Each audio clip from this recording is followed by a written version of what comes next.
Les 30 Glorieuses, l'émission de la relance humoristique française. Les 30 Glorieuses, avec Yacine Delata et Thomas Barbazan. Carte d'identité, carte de séjour. Bonjour. C'est incroyable cette ambiance. À 2 jours du premier tour pour m'accompagner Thomas Barbazan.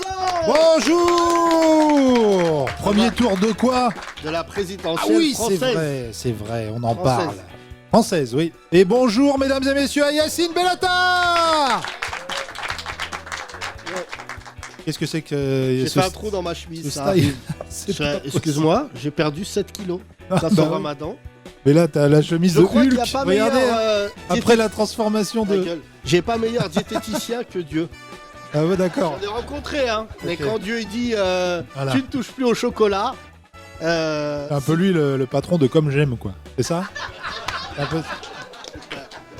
Super, Thomas, je rappelle que les portes de l'enfer sont déjà ouvertes. Ah, tu sais, je suis allé porte de Champéret, c'est pas plus moche. Hein. C'est vrai qu'Hidalgo, c'est un peu Belzébuth. Hein. Oui, tout ce qu'elle a. C'est fou. Hein. Elle refait toutes les portes. Ouais. Il n'y a que c'est la porte de sa campagne qu'elle n'a pas refait. La porte de son succès. Elle est à -1. C'est hoche ou pas? Elle est en négatif. C'est chaud. Hein. Ah ouais, là, putain, ça me fait de la peine. Hein. Ouais, ça veut dire qu'il y a des gens qui vont se déplacer pour voter contre elle, pour casser des isoloirs. Déchirer des bulletins. Pour nous accompagner, un statisticien, Walid, bonjour. Bonjour. Bonjour Walid. Bonjour. Walid, qui est mélenchoniste non pratiquant. J'ai regardé Mélenchon ce matin sur BFM, très très beau. Ah ouais? Ah ouais. Et en top j'ai vu des tétés là. Ouais. J'ai vu les tétés chelous sur Twitter. Il y a Macron dehors dès le premier tour. C'est un peu long comme tété. Dimanche, je vote Mélenchon. J'ai aussi attentat. Ah bon? Ça c'est pas une plaisanterie. Un attentat vient d'être déjoué du côté de Toulouse devant une église. Mais ça sent l'attentat fake. Dorénavant, il y a tellement eu d'attentats dans notre pays qu'on peut dire ce qui est fake et pas fake. Mais visiblement, beaucoup de gens sont en train de se poser la question, c'est pas l'extrême droite qui l'aurait organisé pour les indécis. Ah bon? Oui, alors au lieu d'aller convaincre, faire du porte-à-porte, tu fais de l'attentat à porte. C'est nouveau. J'ai cru que c'était un extrémiste indécis. Non, il n'y a pas ça. Non, en général, les extrémistes, ils sont plutôt... Ils sont décis. Ils sont décis, ouais. Ils sont décidés. Ils savent où ils vont, quoi, tu vois. Et aussi en tendance, aussi un sujet très important, paillettes. Oui. Si quelqu'un... Hier, il a mis un but, comment on dit chez les jeunes, d'enculé. Oui, voilà. Il a mis une frappe. Ou de fils de pute, ça dépend de quel quartier tu viens. Non, il a mis une frappe, je peux te dire qu'il a relancé la crise en Grèce. Ouais, parce que c'était des Grecs hier. Oui, ça a fait peur à Poutine. Alors, si tout le monde tire comme ça en France, ça peut faire mal. Je tiens à rappeler à Poutine qu'il faut pas qu'il ait peur, c'est le seul mec qui s'est visé. Oui. Bienvenue, ça s'appelle les 30 Glorieuses. Putain Thomas, c'est le moment. Quoi? Il y a des embrouilles dans notre pays, hein, que veux-tu? C'est vrai, notre prochain podcast, on aura éliminé 10 candidats podcast nuls. Le dimanche. C'est vrai qu'on le fait. Grosse soirée électorale à partir de 21h30 au théâtre. Oui. Vous êtes les bienvenus, vous êtes attendus pour faire un point sur cette élection présidentielle. Walid, des retours? Quelques chiffres? Oui, quelques chiffres. Vas-y. Alors, déjà, sur le point Ramadan, mouton, vol, agriculture. Bien joué, c'est vrai qu'un journaliste a dit ça. Il a dit qu'on volait des moutons durant le Ramadan dans les champs. On en est où? On est à combien de moutons volés, Walid? Moi, je pense pas qu'on vole des moutons aux agriculteurs. Moi, je pense qu'on leur apporte, j'ai calculé chaque année, environ 20 millions d'euros engagés pour la filière ovine. Juste, alors ça n'a rien à voir avec le Ramadan, c'est pour le Eid al-Kibir. Donc c'est un mois et demi, 2 mois après. Et c'est ce qui tient en fait en vie la filière ovine en France, il faut le savoir. Donc s'il n'y avait pas de sub? S'il n'y avait pas de muse. De muse. Pas de sub. mais par rapport aux chiffres de moutons volés, on n'a pas un chiffre exact? Non, il n'y a pas de... Non, mais ce que tu veux dire, c'est aussi que les musulmans font vivre la filière ovine. C'est ça. Alors, il y a des vols de moutons, il y a des vols de bétail, d'une manière générale, à l'approche de la... Bonnie Mouton and Clyde. Mais parce qu'il y a un marché. C'est parce que c'est pas forcément déjà un musulman qui vole un mouton pour fêter. Faut se poser des questions, mais c'est surtout qu'il y a un marché en fait. Il y a un marché, oui. Il y a un marché, faut savoir qu'en 2020, il y a eu un tiers de bêtes en plus qui ont été vendues. Parce qu'avec la crise sanitaire, en fait, il y a énormément de musulmans qui ne sont pas rentrés au pays, c'était pendant l'été, qui ne sont pas rentrés au pays, qui ont donc fêté l'Aïd en France. Oui, et là, on a relancé. On a relancé complètement. C'est à raison de... un mouton, c'est entre 210 et 250 euros. Voilà, ça fait plus. Ça, c'est des moutons d'élite. Hein. Oui. En France, on n'a que des moutons d'élite. On n'a que des moutons d'élite. Faut aller au bled pour voir les moutons fatigués. Oui. Je tiens à dire que tu sais que ton Aïd passe pas si ton mouton, il est boiteux. Ah bon ? Ouais. Ah, tu veux dire un mouton en mauvaise santé y a oui, ou un mouton boiteux, c'est-à-dire pattes cassées, mauvais match, c'est jamais remis. Un tibia péroné. Un mouton tibia péroné, voilà, qu'on finira absolument, de toute manière, par consommer. Oui. Mais non, c'est vrai que cette statistique, elle est assez incroyable, parce que j'avais du mal à imaginer des musulmans péta des moutons. Ouais. Autant à Yop Fraise, c'est possible, c'est inadmissible. Mais c'est autant possible. Au Maroc, on en a vu conduire des scooters, des moutons. C'est vrai qu'on a vu des moutons. C'est pas des scooters, c'est des 103. Voilà, des 103. C'est vrai que t'as pas. J'ai déjà vu un mouton faire une queue de poisson. Oui, une queue de mouton. Du coup, c'est super. Ce podcast-là, je sais pas si vous mesurez le niveau. Le dernier avant Marine. Hein, ouais. Bah t'inquiète. Hein, là, ce matin, elle était sur. Ce matin, je l'ai vu sur France Info. France Info et I24 en même temps. C'est pas vrai. Ouais. Et moi, je l'ai vu sur Trace. Un clip, je la vois derrière le chanteur passer, je me dis putain mais c'est Marine Le Pen. Et elle a dit au Renoir, dans 2 semaines, j'enlève la moitié de ton effectif dans le clip. Je pense que dans les... Ce soir elle sera dans The Voice, elle se retourne si la chanson est raciste. Je pense que le premier Renoir qui va se faire virer, je mise sur Kobalade, en numéro 1. Ah ben si elle annonce ma première décision sera d'expulser Kobalade, je pense qu'elle aura des votes en plus. Bah franchement, et là la banlieue, certains seraient d'accord. Hein. Thomas, c'est affligeant. Walid, une autre statistique, est-ce que les Arabes volent des cactus ? Non, c'est pas ça. Non. On entend chez 4 candidats la suppression du droit du sol. Droit du sol automatique, on supprime. Il faut savoir que le droit du sol automatique n'existe pas. C'est bon à savoir. Quand tu es né en France, tu n'hérites pas naturellement, automatiquement de la nationalité. Ah bon ? Bah non, je il faut que tu vives ici, que tu prouves que tu as été à l'école, que tu as vécu 5 ans à partir de l'âge de tes 11 ans, je crois. Tu passes devant un juge et c'est au tribunal qu'on décide ou non de ta naturalisation. Donc en fait, on vend du mensonge. Bien joué, voilà. Alors j'ai une autre info moi de ce matin, je te l'ai pas envoyé. Non mais Yacine, véridique. Notre ami Youssef, un de nos auditeurs, m'a envoyé ça sur BFM Paris ce matin. Oui, j'ai vu. Ils ont fait un reportage en disant qu'il y avait une pénurie d'huile dans des magasins à cause du ramadan. J'en ai marre. Et là, je veux dire... J'en ai marre parce que je sais que c'est vrai. Il va y avoir un effet. Non, je sais que c'est vrai. Ça va faire tache d'huile, pour le coup. Et tu vas voir que Zemmour, en 24 heures, il va reprendre 10% à cause de l'huile. C'est vrai qu'on est beaucoup dans l'huile. Oui, ça, c'est pas une stade de vegan. Voilà. À cause des beignets. Alors, tu sais, le reportage, en plus, il est magnifique. On va le poster, je pense, tout à l'heure, mais c'est un multi-décomplexe. Les beignets, les briques. Encore une folie musulmane. Mais un attentat à l'huile, je m'y attendais pas. 2 jours du premier tour. Non, mais Thomas, ça va pas fort le pays, là. Non. Tu sais, là. Acmuil, Al-Qaïda. Al-Qaïda huile, Acmuil, vraiment c'était chaud.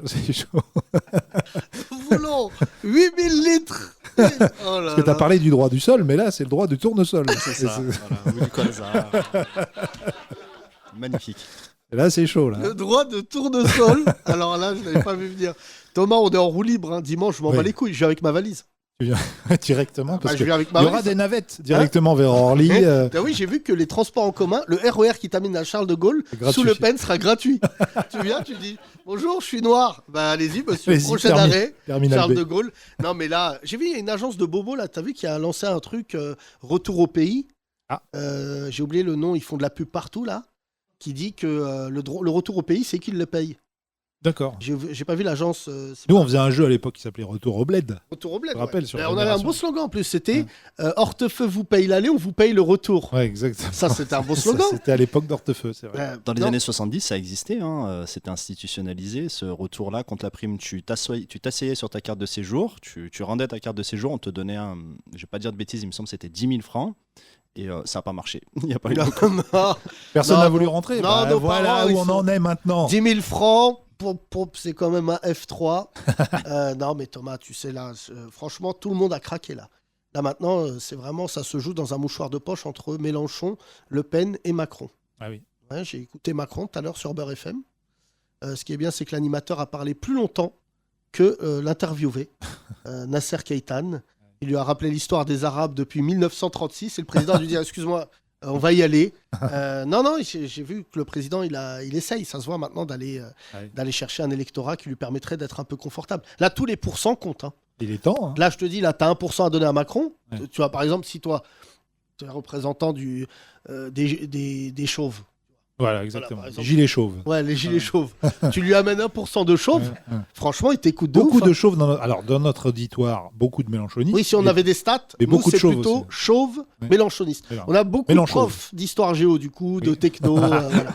On va faire tourner le micro. J'ai invité un copain à moi, très certainement l'un des plus intelligents. Je vais lui demander de venir à côté de moi, mesdames et messieurs. Jean-Christophe Després.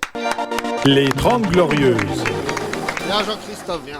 L'un des plus intelligents de tes copains. Ah ouais. Il n'en a pas beaucoup, c'est pour ça.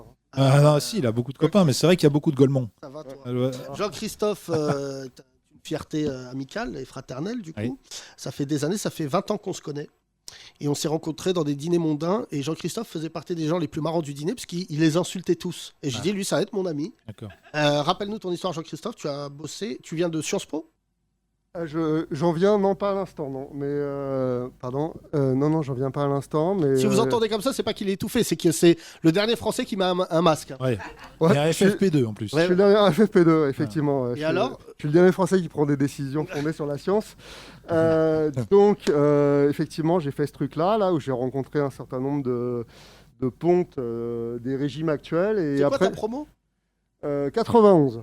Je suis pas super jeune. Hein. Alors donne-nous des blazes qui étaient avec toi. Des blazes, alors le directeur du Trésor. Non mais des vrais. Édouard Philippe, allez. Ah voilà, Édouard Philippe. Ouais, Édouard Philippe, on était chez les jeunes rocardiens à Sciences Po. Rocardiens Édouard Philippe Il était rocardien. Oh, plus rien. Et je me disais à l'époque, ces mecs sont de droite. Alors je te confirme, en fait, ils sont de droite. Ils sont pas de droite. Alors, la fierté que j'ai, Édouard Philippe a dorénavant une barbe toute blanche. Ouais, on applaudit Édouard Philippe. Il a terminé sa mue. Parce qu'il avait fait en même temps sa barbe, mi-brun, mi-blanche. C'est vrai. Alors, je tiens à rappeler que c'est une maladie, ça. Enfin, c'est pas une maladie, c'est une dépigmentation. C'est une dépigmentation, voilà. Et beaucoup de Français l'ont, voilà. Oui. Et je tiens à dire que toutes les vannes ont été faites là de beauf, c'est un dalmatien, tout ça. Et sa femme a frappé personne Qui qu'on fait des vannes sur Édouard Philippe. Pourquoi sa femme elle a frappé quelqu'un? Pourquoi c'est le Will Smith de la politique? Bah ouais, exactement. Ah bon? Ouais, Édouard Philippe, c'est connu, il frappe. Ah ouais, il fait de la boxe. Oui, il fait de la boxe. Oui, mais sur un ring, dans la vie, t'as pas le droit de frapper des gens comme ça. Ah, moi, il m'a jamais frappé, mais il était très freluqué à l'époque. D'accord. Ah bon? Ouais. On va avoir des histoires à cause de Jean-Christophe, là, ton pote, là, c'est dangereux. Ah, parce que Yacine m'attend pour avoir des histoires. Il a volé une pomme en 92. Oh là là, ça remonte. Non, plus sérieusement, Jean-Christophe, tu as toujours été l'un de ceux autour de moi qui préconisait l'arrivée de Marine Le Pen. Non mais tu le disais, non mais c'est vrai, souvent au téléphone on en préconiser, ça voudrait dire qu'il encourage. Bah, franchement, j'explique pourquoi. tu es sûr que tu as vérifié ton mot dans le dictionnaire? C'est que tu disais, ta phrase qui revient souvent, c'est... Prédiser peut-être. Non, préconiser, parce que tu disais, c'est peut-être le seul moyen, tu disais comme un électrochoc, que les gens prennent conscience qu'en fait ils ont trop joué avec le feu. Alors je fume beaucoup de cannabis, alors j'étais pas conscient peut-être ce jour-là de ce que j'ai tenu à dire. Alors, ce que je crois me souvenir avoir dit depuis assez longtemps, c'est qu'il était plus grave de banaliser les idées du Front National que l'arrivée du parti au pouvoir. Ce que j'ai constaté depuis longtemps, puisque je connais ces gens, c'est en gros leur profond racisme systémique. Et on l'a vu finalement croître dans tous les partis politiques, le PS que j'ai bien connu pendant des années, mais on l'a vu ça aujourd'hui, c'est même au Parti communiste. Donc l'agenda néo-républicano-laïque m'a toujours semblé plus grave que la victoire électorale de Marine Le Pen. Ceci étant, je veux dire, je suis vraiment un petit joueur parce que j'ai pas voté Chirac au deuxième tour en 2002, j'ai pas voté Macron en 2017, et là tout honte bu maintenant qu'elle est proche du pouvoir, je vais aller faire le canard au deuxième tour, et c'est justement le problème auquel on est confronté maintenant, c'est-à-dire que on est sur quelque chose d'extrêmement périlleux aujourd'hui parce que ce qu'il faut savoir, toi, tu fais partie des Français qui disent c'est possible qu'elle gagne. Parce que j'ai l'impression qu'il y a plein de gens là qui sont dans le déni. Non, mais oui, ils sont dans le déni. Oui. Autant la dernière fois, c'était une blague. D'ailleurs, c'était 2 tiers, 1 tiers. Chirac, c'était 82%. Là, elle est aux portes du pouvoir. Je pense que les gens sont suffisamment aujourd'hui décomplexés, comme vous le dites souvent. Ils sont mûrs pour aller faire ce choix, aussi par haine et, à mon sens, justifié de Macron. Et du coup, on est effectivement peut-être à la veille de ce basculement. Et personnellement, mais alors je fais absolument pas la leçon à ceux qui font pas le même choix, parce que moi je l'ai fait plusieurs fois par le passé. Je ne prendrai pas la responsabilité de laisser passer ça. Je veux dire, il va m'en coûter. C'est-à-dire que moi, ça influence mon vote du premier tour que je ne voulais pas faire. Je vais spoiler, je vais faire le même vote que tout le monde ici. Mélenchon Ouais, qui est un mec qui me dégoûte, l'Ukraine... Enfin... non, mais c'est quoi? Là, maintenant, tu me crois, préconiser. Non, mais je préconise rien. Non, mais c'est bon, l'Ukraine, enfin, il y a plein de choses. La politique internationale, d'une manière générale, même son programme économique. Alors bon, on se connaît parce qu'on est des bourgeois aussi, donc il y a nos intérêts de classe. Mais enfin bon, en gros, je fais Mélenchon pour pas avoir un deuxième tour entre Macron et Le Pen, puis Macron pour éviter Le Pen. C'est dire où on en est. Alors, je voudrais quand même donner un message d'espoir que j'ai pas entendu dans ce podcast ici, c'est qu'après les présidentielles, il y a des législatives. Et qu'il y a un truc super important, ça va être de défoncer le président ou la présidente, quel qu'il soit. C'est-à-dire qu'on a un joker, même si c'est Mélenchon. C'est-à-dire que ce qui est important face à des gens qui sont quand même finalement aussi peu susceptibles de servir d'intérêt général, c'est de leur balancer des contre-pouvoirs dans les pattes. Et donc, même si, supposons que je gagne mon pari, je vote Mélenchon au premier tour. Contre Macron, je revote Mélenchon. Contre Le Pen, il va y avoir un truc marrant à demander à tous nos copains start-upers, bourgeois. C'est entre Mélenchon et Le Pen, pour qui ils votent. Est-ce que ça, il va falloir les confronter un petit peu à ça? Alors moi, je me suis exprimé. Moi, s'il y a Mélenchon-Le Pen... Toi, tu l'as fait, ouais. Mais c'est Mélenchon. Bah, franchement, oui, mais tu t'appelles un peu Yacine Bellatar, tu es un islamo-gauchiste, donc tu devrais voter, tu devrais voter Mélenchon de nature. Déjà, qui t'a dit que j'étais gauchiste? Non, mais lis Marianne un peu. Le mec, il est pas Marianne. C'est qu'ils me mettent gauchiste, quoi. Non, plus sérieusement, ce qui est marrant, c'est que hier, j'ai eu beaucoup d'assos musulmanes au téléphone, qui, pour le coup, la plupart, c'est no way à cause de Darmanin. C'est-à-dire qu'il y a un mano à mano, en fait. Même Chalgoumi? Non, mais Chalgoumi. D'ailleurs, ce qui est assez intéressant, c'est vrai qu'ils auront peut-être une voix musulmane avec Chalgoumi. Oui, il y a d'ailleurs tous les mèmes là qui sortent en ce moment sur Chalgoumi sont impressionnants. Il y en a un qui est sorti hier. Il y a demain, fin du Ramadan, France Akbar. Non, mais Chalgoumi va voter Manuel Valls. Il va mettre son vieux bulletin. On va faire tourner le micro dans la salle. Je vois des nouveaux auditeurs. Au fond, là, les deux. Bonjour, messieurs. Comment vous appelez? Bonjour. Comment tu t'appelles? Maximilien.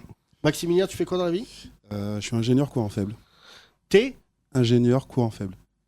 C'est courant faible. Le FN Courant faible. Courant faible. Courant faible, c'est ingénieur électricité. Il y a le courant fort. Oui, t'inquiète, on a fait de la physique. Moi d'ailleurs, ça c'est la dernière fois que j'ai appris un truc, c'était courant fort, courant faible. Ah bon? Voilà. Après j'ai connu courant fort. Ah oui, courant faible en tant qu'islamiste. Il y a aussi courant continu, courant alternatif. Oui, absolument.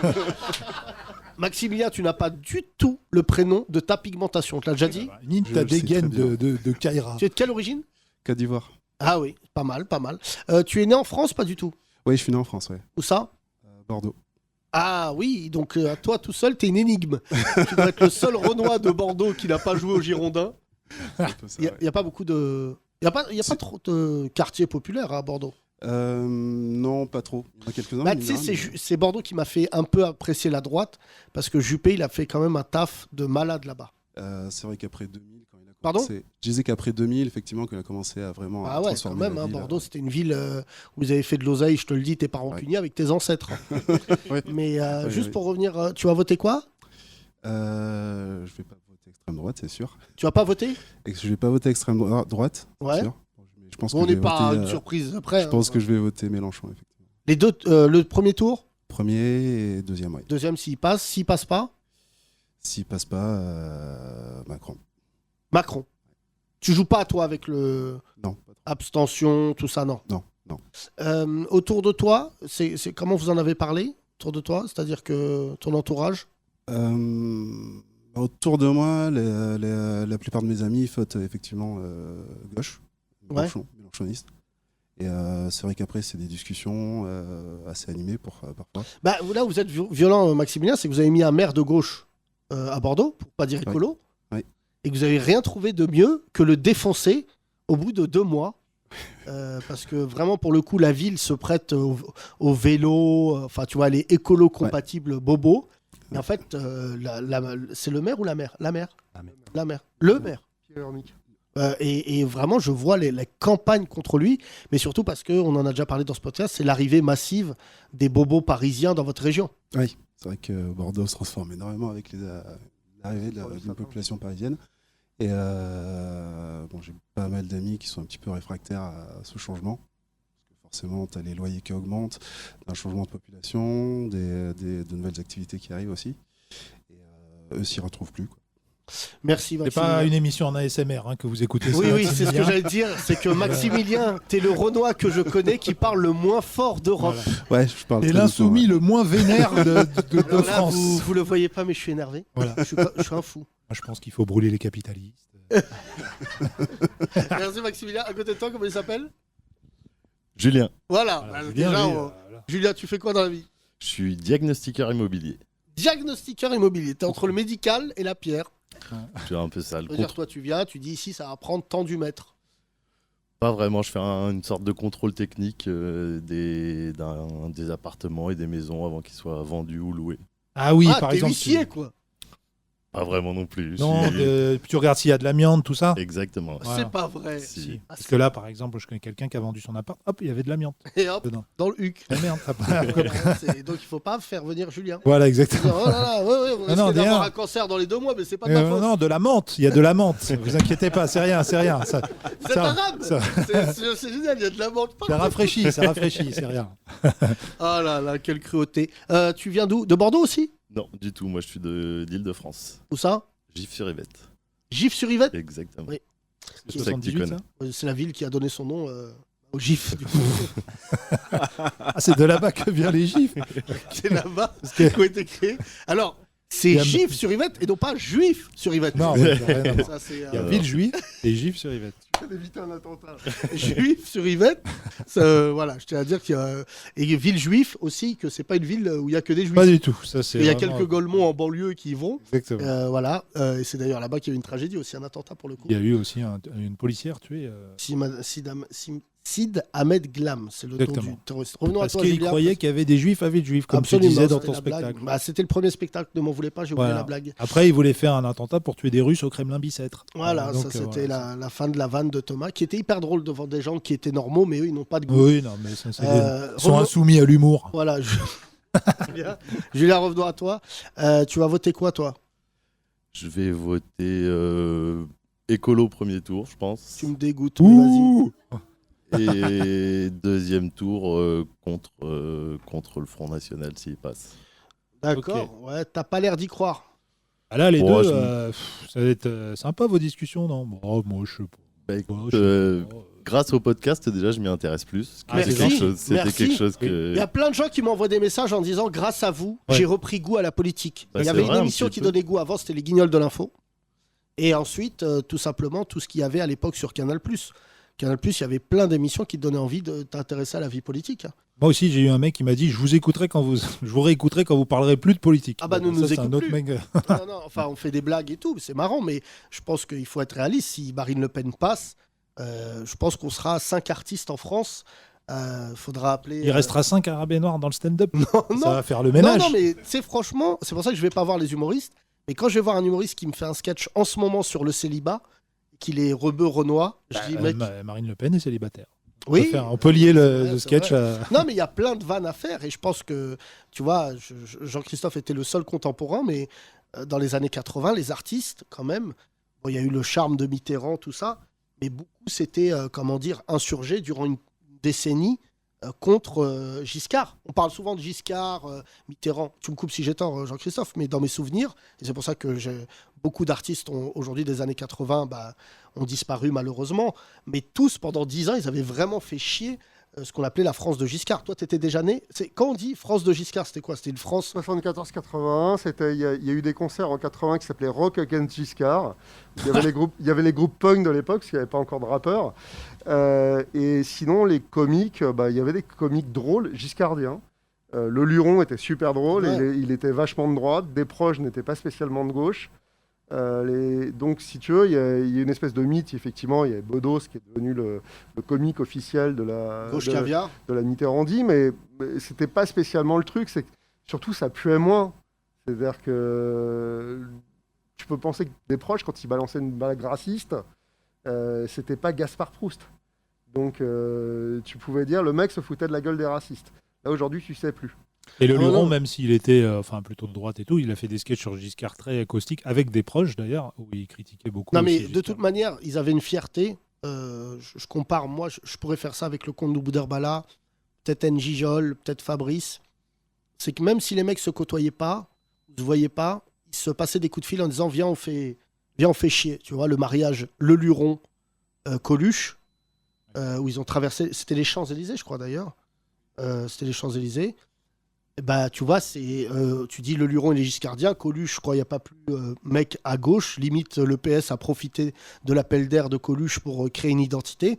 Et en fait, les mecs, c'était Coluche déguisé en femme. Ouais. Le Luron, bon, le sous-texte, c'est que le Luron était très énervé contre un dénommé Yves Mourouzi. Il était très, très proche, pour pas dire amoureux, qui s'était marié. Et il avait très mal pris, mais tout le monde prend ça pour un acte qui a fait avancer l'homosexualité en France. C'est pas totalement faux, hein, parce qu'ils avaient pété les codes pendant des années. Et le tout sous l'égide d'un fou furieux qui s'appelait Professeur Choron, et notamment quelqu'un qui est mort, qui est Cavana, le plus grand auteur des humoristes. C'est fou qu'on peut en citer 10 des années 80, et aujourd'hui on peut pas en citer 2, 3. Ce mort, à part Charb, ce mort dans l'attentat de Charlie, pour les humoristes, moi j'ai toujours eu ces discussions avec Charb à chaque fois qu'on s'est croisés. C'est que pour moi, c'était des références. Tu vois, Cabu, tous les Golemont disent c'est le Club Dorothée. Non, c'était surtout un mec qui a fait. Nous, on l'a connu pour le Club Dorothée. Oui, mais déjà au Club Dorothée, il était plus. Mais dans les années 80, il n'y avait pas Twitter, Facebook. Les mecs, c'était des restats du papier. Oui. Cavana, ses éditos, les éditos de Cavana qu'il écrivait. D'ailleurs, je vous conseille de lire. Alors, ceux qui pensent que Cavana, c'est un humoriste québécois renois, cassez-vous de mon podcast. Vraiment dégagé. Alors que j'aime bien Cavana, le Québécois. Aussi, Anthony. J'aime bien, mais Cavana, l'éternel Cavana. Kev Adams. Ceux qui entendent Kev Adams. Mais Cavana, un peu moins engagé. On disait que c'était Cavana, c'est le Voltaire des humoristes. Oui. Ouais. Et lui, c'était vraiment. Et donc, à part Charb, qui était, je crois, un contemporain, quoique il avait 50 ans, c'était le jeune des vieux. Les autres, c'était des légendes de l'humour. Hein. Franchement. Ouais, non, mais en termes politiques, il y a Pierre-Emmanuel Barré qui a fait des bonnes choses, là, des bonnes vannes pendant la campagne. Je sais pas qui d'autre. Non, on a perdu que Gaspard. Ce que dit Jean-Christophe, c'est vrai. À part Gaspard Proust, qu'on a perdu, les autres humoristes sont décidés de se taire. Franchement, moi, je pense que c'est bien qu'on sache que Gaspard Proust est un facho, maintenant, tu vois. Parce que des proches, ce que dit Jean-Christophe, je suis pas tout à fait d'accord déjà, parce que je pense qu'il était plus misanthrope que engagé politiquement. C'est-à-dire dans les textes Et déjà, il y a un truc assez fabuleux pour ceux qui connaissent des proches, c'est qu'il est mort d'un cancer et qu'en fait, il a décidé d'en rire sur scène, ce qui est quand même un truc assez impressionnant. Il a commencé à s'attaquer à la recherche contre le cancer. C'était des vannes assez incroyables. Et il a tout un texte assez incroyable sur un épicier qui s'est fait attaquer, un épicier arabe, un texte fabuleux, un sketch vraiment de folie. Et surtout des proches, là où c'était ultra fou. C'est pour ça que tous les humoristes qui se sont réclamés de lui, c'est quand même de la folie. Il y a quand même eu Stéphane Guillon qui, à un moment, avait décidé de se prendre pour le nouveau des proches. Gaspard Proust, c'est comme les rebeux qui font 2 dribbles et qui deviennent Zidane. En fait, des proches... Là où dans ses interviews à la con, le plus proche, c'était Mesrahi. Ouais, aussi, mais surtout là où c'était incroyable, c'est le tribunal des flagrants délires. Je dis ça pour les auditeurs qui ne connaissent pas. C'était quotidien sur France Inter. Donc je peux te dire que là, tous les humoristes de France Inter, ils seraient au chômage technique. Et il y en a certains que j'estime, mais je sais pas si tu mesures tous les jours, d'arriver et d'avoir les plus grands de France. Et c'est pas qu'il est... C'était un peu les 30 Glorieuses de l'époque, quoi. Non, mais c'est là où il est défoncé. C'est quand même... Celui sur l'Open est mythique. Vous pouvez le trouver sur YouTube, sûrement. Ouais. Sur l'INA, je vous conseille de tous les regarder. Il y en a 2 qui sont vraiment mythiques. C'est Jean-Marie Le Pen, puisque la phrase, le rêve des humoristes, pour ceux qui ne le savent pas, c'est que l'une de nos vannes bascule dans le champ commun. Et l'une des phrases qu'a dit Pierre Desproges en pleine gueule de Le Pen, qui rigolait, qui a compris la puissance de la vanne, on peut rire de tout, mais pas avec tout le monde. Ouais. Et en fait, il l'a fait à Le Pen. Donc, avec une vanne qui est pour moi l'une des vannes les plus incroyables, il y a plus d'humanité dans l'œil d'un chien qui remue la queue que dans la queue de Le Pen qui remue son œil. Voilà. Et là, franchement, je pense que Non, mais tu vois, quand on dit punchline, tout ça, je trouve que c'est totalement. Je déteste les anglicismes. Et je pense que, tu vois, Desproges, il avait. Même Booba, il peut écrire une punchline comme ça te suit toute ta vie. Je me lave le pénis à l'eau bénite, c'est pas mal aussi. Hein. Revenons à toi. Est-ce que tu as été déçu par les humoristes, mon cher Julien ? Franchement, ouais, depuis que j'ai découvert le podcast et tout votre groupe et tous les humoristes qui gravitent autour de vous, je suis plus d'autres humoristes. C'est un humour qui, comme tu dis, qui est sans engagement et qui est beaucoup moins intéressant. Je suis fan absolu. Mais non, mais tu sais, on va pas. Non, ça m'a fait ouvrir les yeux. Hier, il y a un humoriste qui me disait je peux venir et tout. Tu sais, nous, on n'a pas beaucoup de talent. Jean-Christophe, ça fait longtemps que je le connais parce que je l'ai connu quand j'étais à Génération. On a la seule force qu'on ait avec Thomas, c'est que je pense qu'on arrive à mettre en avant des gens dans une ambiance plutôt, tu vois, genre... bienveillante. J'allais dire, ouais, bienveillante, cool, mais surtout, il n'y a pas de jugement. Tu vois, nous, à chaque fois, on crée des équipes. Moi, j'ai jamais peur du lendemain parce que je sais qu'il y a du talent qui écoute certainement ce podcast quelque part en France et des gens qui ont envie de parler. Mais c'est ta capacité, tu vois, on t'anime comme tu jouais au foot. Moi, je dis souvent. Et moi, j'aimais bien plus faire des passes décisives que marquer. Et en fait, nous, on a croisé des talents de ouf. Mais si tu t'engages pas, tu vois, Benjamin Tranier a dit ça dans une interview, donc je peux te le répéter. Quand il a fait le beauf, pendant 1 an, il faisait des très bons beaufs, des très bons sketchs, mais il donnait pas de nom de famille.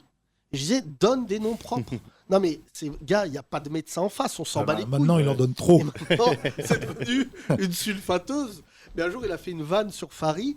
Même Farid m'a dit, j'ai chialé de rire. Du génie. Il lui a dit, bagouze à chaque doigt, gilet en laine, lunettes de Derrick. Et il a dit, dis-moi Farid, j'ai pleuré de rire. Mais parce que je pense que c'est dans la bienveillance de ce vanner. Tu vois, moi, le comte de Boudarbala, qui est une merde, me fait gaulerie parce que quand il donne des noms, c'est tellement drôle. Et c'est pour ça que Will Smith, je lui en veux un peu d'avoir mis une tarte. On l'aime bien, le comte de Boudarbala. Non, c'est une merde qui dégoûte ce notable, l'homme le plus riche de Saint-Denis, après le dealer de la cité. Mais tu vois, là, ce qui est important, c'est que Jean-Christophe, il a connu l'arrivée du stand-up. Tu te souviens quand tu nous as tous vus arriver. Et en fait, on était tous arrivés. Et ce qui était marrant, moi, je me souviens que je montais sur scène. Le premier, c'était Thomas Njijol. Le deuxième, Eboué. Le troisième, le comte de Boudarbala. Et moi, j'arrivais derrière. Et ce qui me faisait chialer de rire, parce qu'ils avaient un peu plus d'avance que moi, c'était le fait que Njijol vannait, tu vois, il faisait des trucs de ouf sur scène en vannant le prochain. Alors que là, maintenant, tu regardes les mecs de France Inter, ils sont dans leur compartiment, ils lisent son papier, ça rigole, tu regardes même pas. Tu vois, Jamil, qui écoute ce podcast, je le sais, les gens qui l'écoutaient sur Nova et qui l'écoutent sur Inter, ils trouvent que c'est pas le même mojo. Mais ce qui était drôle aussi avec Jamil, c'est qu'on lui mettait des patates dans sa gueule et qui nous faisait chialer de rire. Mais tu vois, moi... Il n'y a pas vraiment d'ambiance d'équipe et puis il n'y a pas vraiment de mise en scène comme dans le tribunal des flagrants délires qui a essayé d'ailleurs, je crois qu'ils avaient essayé de le relancer, mais ça n'avait pas marché. Oui, mais surtout le mec qui était en face, c'était tout aussi bon, c'était Louis Rego, des Charlots, qui, je vous conseille de voir l'un de ses sketchs, Journée d'un nazi, face à Le Pen, où il a expliqué comment un nazi se réveillait, qui a chialé de rire. Mais surtout, le truc qui va te faire rire, Julien, moi, l'un de mes meilleurs souvenirs d'humoriste, il n'a rien à voir avec ma vie d'homme, mais j'étais en garde à vue, et ces bâtards ont fait une émission spéciale, garde à vue. Oui, Benjamin a mis un masque de Yacine. Ces bâtards, j'étais en garde à vue au fin fond d'une cellule, et je sors, et je reçois des messages en disant c'est vraiment gaulerie la radio. Je dis attends, je suis pas à la radio, qu'est-ce qu'ils ont fait ces bâtards? J'appelle Thomas, je dis qu'est-ce que vous avez fait? Il me dit ouais là, pas là, mais un jour il faudra que tu regardes les chroniques. Et Thomas ce bâtard. Elle est en vidéo d'ailleurs, je crois qu'elle existe vidéo. Donc c'est Benjamin qui fait le beauf, Jamil qui met un masque de Yacine. Avec un coussin sous le t-shirt, genre bedonnant. Et Benjamin a sorti une vanne qui me fait chialer de rire, et c'est pour ça que je lève d'amour. Il dit Yacine, il est en cellule pour menace. Il dit, mais Yacine, il fait peur à qui à part mangerbouger.fr? Il dit, et tu vois ça, vraiment je te le dis, parce qu'en plus j'allais vraiment pas bien à l'époque, c'est pas la garde à vue qui m'a fait mal, mais j'ai perdu mon meilleur ami et tout. Ce qui m'a fait plaisir, c'est que les gars me récupèrent par le fait de dire, gars, tu sais, il n'y a pas, pour le coup, on n'est pas, tu vois, il n'y a pas mort d'homme, ça va. Mais tu vois, cette espèce de bienveillance par la vanne, moi tous les gens que je charrie, que ce soit Rémi, Chris, tout ça, tous nos auditeurs, quand tu vannes les gens et que tu as un peu un mec humain, c'est là où Proust, ce que dit Jean-Christophe est vrai. Moi, quand il faisait ses vannes, en fait, je me disais, c'est plus des vannes, c'est des points de vue, en fait. Desproges, il serait arrivé sur scène, je te jure qu'il aurait fait un autre. Déjà, il serait pas revenu sur scène. Rien que d'avoir une fiche de paye avec écrit valeur actuelle, le mec aurait dit, mais vous êtes des... Je sais pas si tu mesures, mais là, il a reçu un virement de valeur actuelle. C'est ça, la fin de l'histoire, elle est là. Il est entré au JDD, le JDD de Bolloré a recruté Proust. Ouais, j'ai vu qu'il fait des chroniques assez dégueulasses. Julien, pour finir, tu as une épouse ? Non, célibataire. Célibataire, d'accord. Et on peut quand même revenir sur le fait principal de ton propos. Qu'est-ce que tu fous ? Pourquoi tu as voté Jadot ? Alors, c'est même pas par conviction, c'est pour que ce soit un peu plus pris en compte par les autres, quoi, pour lui donner un peu de crédibilité, que les autres justement prennent. L'autre, il a le champ lexical du SDF, mais c'est pour donner de la force à Michel. Il joue de l'accordéon dans le métro quand même. C'est pour reconnaître son œuvre. Non, mais Jadot, pour que ce soit des notions qui soient prises en compte par les autres et qu'on ne parle pas que justement. Jadot, le problème, c'est qu'il va perdre. Enfin, il faut qu'il sauve l'honneur, ce qui est déjà pas mal. Et comme tu disais, Thomas, il va faire un gros score pour un vert, mais un très peu score pour ce qu'il incarnait. Oui, mais je pense qu'aux législatives, les Verts, ils vont faire un score de fou furieux. Parce que ce que disait Jean-Christophe, c'est exactement ce qui est en train de se passer. J'ai fait une réunion politique juste avant de venir. Et ce qui est sûr, c'est que sur les législatives, ça va devenir l'Italie, la France. Parce que les Verts vont récupérer beaucoup d'élus. Ce que fait Mélenchon, c'est d'ailleurs pour ça qu'il est aussi haut, c'est convertir ses électeurs dans les législatives. Et ils seront beaucoup plus du coup à l'Assemblée nationale. Et puis la droite, de toute manière, Valérie Pécresse ce matin a fait le truc qu'on craignait tous, c'est ne pas appeler au vote pour Macron au second tour. Ah ben ça, de toute façon, ils vont tous se prononcer après. Non, parce que Mélenchon ce matin, je te le dis, ça se voit qu'il a appris ses leçons. Et tu vois, moi je suis pas un mec qui vote forcément Mélenchon, mais c'est une très belle campagne. Ce matin, il a dit un truc qui est simple, c'est vraiment capillotracté. Apolline de Malaise lui dit, mais vous appelez à voter Mélenchon ? À voter Macron ? Oui, il a dit oui. Il dit non, j'appelle à ne pas voter pour l'extrême droite. Oui. Elle dit, dites-le, dites. Elle voulait la phrase.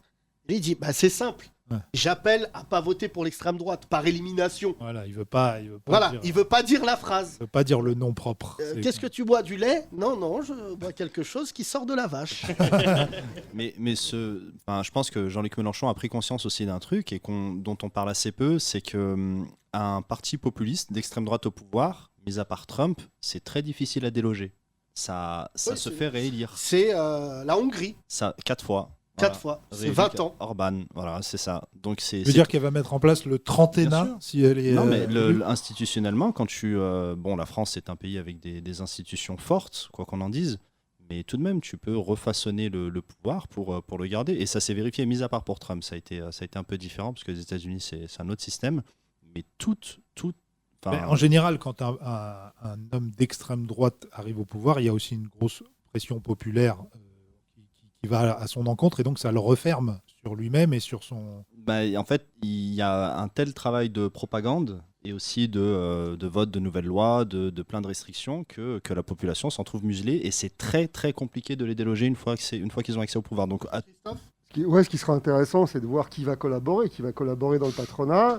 On peut penser que Bolloré, même s'il a favorisé Zemmour, il ne va pas mettre longtemps à se rallier au régime parce que ce sont à la fois ses intérêts économiques, même s'il vend ses activités africaines, d'ailleurs à la famille du secrétaire général de l'Élysée. Oui, parce que Bolloré a revendu ses activités africaines à MSC, qui est la boîte de la famille d'Alexis Kohler. Excusez-moi, je suis un peu technique, mais Alexis Kohler, c'est le plus proche collaborateur de Macron. Et ils viennent d'acheter les activités en Afrique de Bolloré pour 5 ou 6 milliards, je crois. Mais tu penses que c'est lié ? Non. Je pense que Bolloré, malgré tout, a des problèmes avec Macron et que moi, je peux te garantir que entre Vincent Bolloré et Emmanuel Macron, c'est passé la guerre. Je crois que ça n'a jamais été aussi loin. Le problème que tu connais, c'est que si tu fais tomber Bolloré, le rapport au grand patronat et la presse s'opposent pour les autres. C'est pas parce que moi je suis d'accord avec la ligne éditoriale, par exemple, de Niel. Enfin, qui est aussi un grand patron qui détient de la presse. Mais tu vois, il y a un truc, c'est que quand tu découvres, il y a un truc qui me fait rire, c'est qu'on reproche à Poutine ce qu'on a mis en place en France. Exactement, mais tu sais comment Niel s'est retrouvé à investir dans la presse. Niel s'est retrouvé en tôle pour pas longtemps, rattrapé par son passé d'éditeur de Minitel Rose. Et il est sorti de tôle et il s'est dit plus jamais. Donc moi, quand je demande rendez-vous à l'Élysée, on me reçoit pas. Donc je vais acheter Le Monde, je vais acheter des journaux et là on va me recevoir. Oui, entre le moment, alors je tiens à dire à nos auditeurs, entre le moment où Niel a fait de la tôle et le moment où il a acheté Le Monde, il y a eu quand même un truc entre eux qui s'appelle Free. Non mais il a gagné, et si tu veux, s'il n'avait pas eu de pognon, il n'aurait pas pu racheter Le Monde ou quoi que ce soit. Mais si tu veux, il s'est dit dans sa tête, t'as vu, il est marié avec la fille de Bernard Arnault, enfin il a changé de rapport au monde, c'est-à-dire que les oligarques sont dans un rapport de force avec le pouvoir, quel que soit le pays.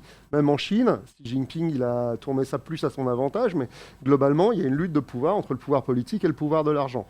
Et dans tous les pays, il y a un niveau de collaboration qui existe. Donc, moi, j'en reviens au propos initial. Marine Le Pen au pouvoir va se retrouver dans une situation où il va y avoir des gens avec lesquels elle va dealer. Les gens vont dealer aussi. Et parmi ça, il y aura certainement une presse qui sera audiovisuelle, une presse écrite qui sera à son service.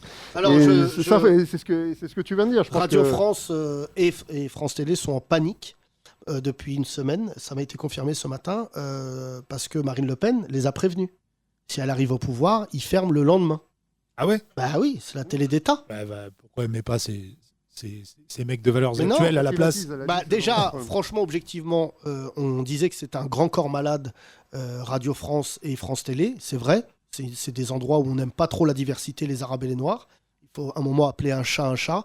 Ils ont toujours du mal à parler de hip-hop, alors qu'aujourd'hui, c'est parce que ça passe chez France Inter que du coup, maintenant, c'est validé. Mais la culture hip-hop, tu as bien vu cet affront le jour où ils ont donné l'émission de hip-hop à Eric et Quentin. Oui. Non, mais... On en a déjà parlé. Non, mais on a déjà parlé, ça me dégoûte toujours autant, putain, rien que de le dire.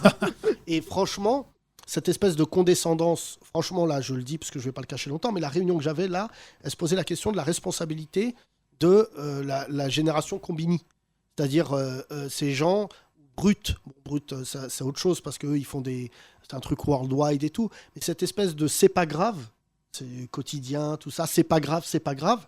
Bah, en fait, quand plus rien n'est grave, le jour où ça le devient, on n'est pas prêt. Et je pense que, tu vois, la télévision de l'époque, je suis pas en train de te dire que c'était mieux avant, mais avant, les artistes, quand ils passaient à la télé, ils avaient des endroits où ils pouvaient être en colère. Aujourd'hui, il n'y a pas, moi je suis un artiste, qui va me recevoir aujourd'hui parce que si je suis pas d'accord avec l'animateur, il me reçoit pas. C'est ça le problème de la télé d'aujourd'hui. Alors qu'avant, tu avais des fous furieux qui débarquaient sur les plateaux. Bon, tu avais déjà un truc sur TF1 à l'époque qui s'appelait Polak, droit de réponse, qui était à 22h. Toutes les semaines. Je dis ça aux jeunes auditeurs aussi. Si vous voulez voir une émission, pour le coup, il y avait tous les mecs de Charlie Hebdo. Il y avait Gainsbourg qui venait, je crois, il n'a jamais été à jeun. Et en fait, tu avais un mec sur TF1 qui insultait, mais c'était la folie, cette émission. Après, il y a eu Ciel Montmardi, mais là, c'était les prémices d'Hanouna. Mais pour le coup... Et puis après, il y a eu Tadei, qui était un peu le dernier... Mais Tadei, ce qui était le problème, Ardisson a dit une punchline qui m'a toujours fait rire. Il dit, c'est très bien Tadei. Les gens, ils s'en battent les couilles. Il dit, c'est sur France 3 tu peux à minuit, recevoir un auteur polonais, mais à côté, il faut une actrice porno. Ouais. Et c'est vrai que nous, on a travaillé avec Ardisson, et il nous a appris ça. Enfin, on fait pas ça, mais il nous a appris l'idée de dire... On n'a pas d'actrice porno. Non, mais c'est pas ça. Mais on a parlé de Sébastien Barriot. Tout le monde en parle, même si c'est un royaliste, même... Et moi, j'ai eu des accords que j'ai prouvés à la télé. Moi, j'ai été quand même invité à une émission où je me suis insulté avec Ardisson. Mais il a eu les couilles de me recevoir en disant, je suis pas d'accord, viens sur mon plateau et dis-le-moi en face. Alors qu'aujourd'hui, c'est le règne des attachés de presse. Les attachés de presse choisissent des artistes. Tu vois, j'ai vu... en plus, j'aime bien, mais il y avait... Jonathan Cohen et l'autre acteur, c'est celui qui s'appelle Vincent McCain, qui sont deux très bons acteurs. McCain, pas McCain, ça c'est américain, il fait des frites. Et il joue dans le film de Groland, de Delépine et de Kerven.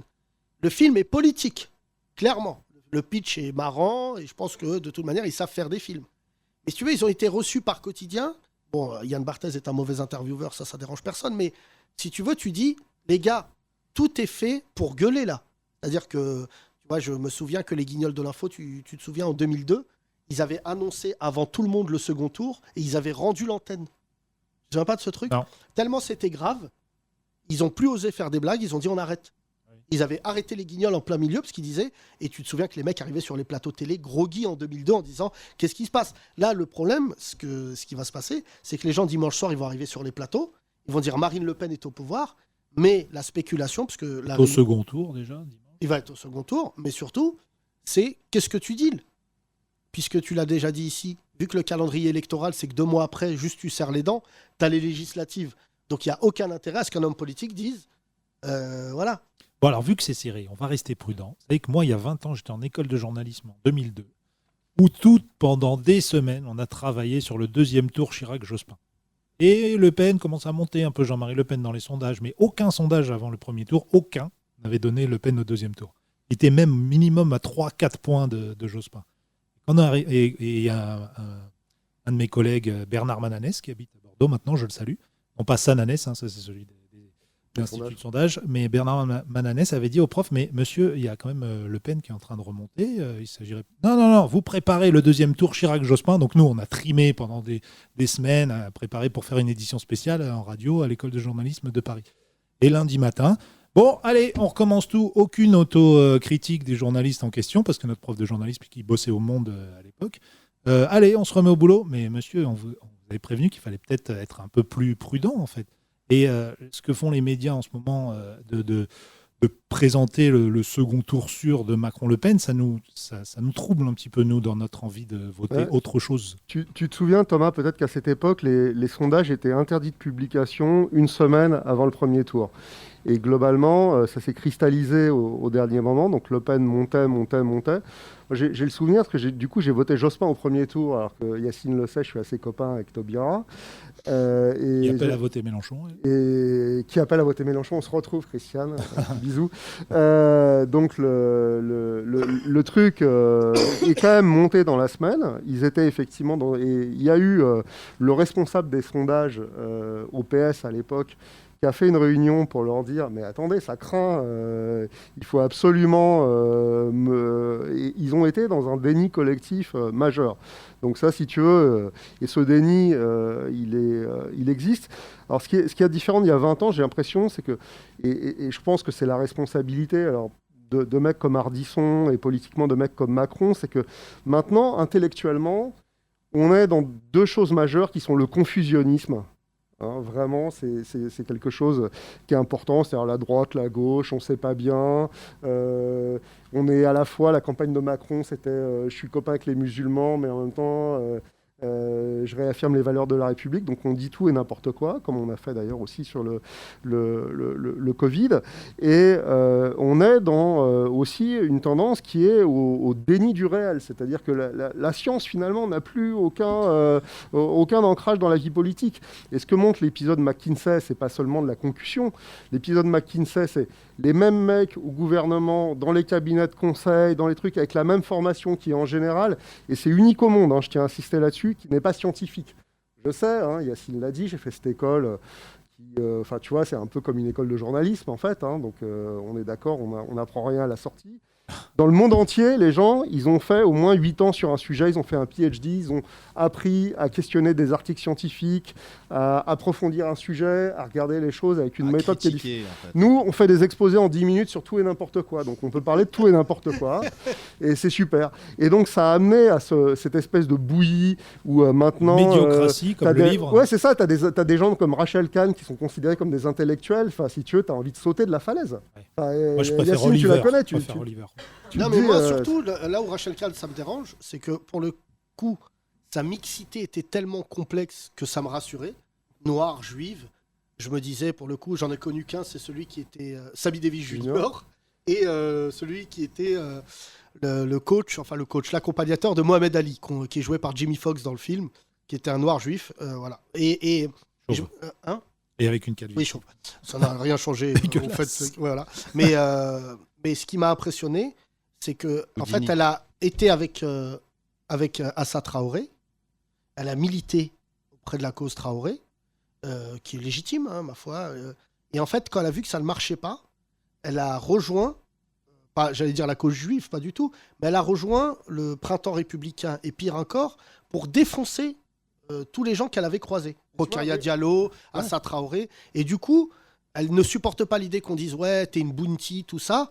Mais dorénavant, il y a même des journalistes qui disent « oui, j'aime pas l'expression arabe de service ou bounty ». Ouais, mais ça existe. C'est des choses. Quand nous, on voit les Arabes et noirs qui passent à la télé, automatiquement, quasiment 98% des cas, on se dit « ok, bah, c'est pas que t'es un vendu, c'est que t'es pire qu'un vendu ». Moi, Rachel Kahn, il y a un mec qui a fait ça, un militant qui a fait un très beau jeu, il comparait des tweets de Rachel Kahn et de Marine Le Pen, sans mettre les noms. Elle a déjeuné avec, d'ailleurs. Elle a déjeuné, ouais. Et en fait, souvent, les gens se disaient ça c'est Marine Le Pen, pas du nous, tout. aussi, on c'est a Rachel déjà, Kahn. nous aussi, on a déjà mangé avec elle. Mais Oui, bon, non mais moi j'ai mangé avec elle, mais moi objectivement, je le dis, elle était à la région Île-de-France. Avec Marine Le Pen. Elle venait, non pas Marine Le Pen.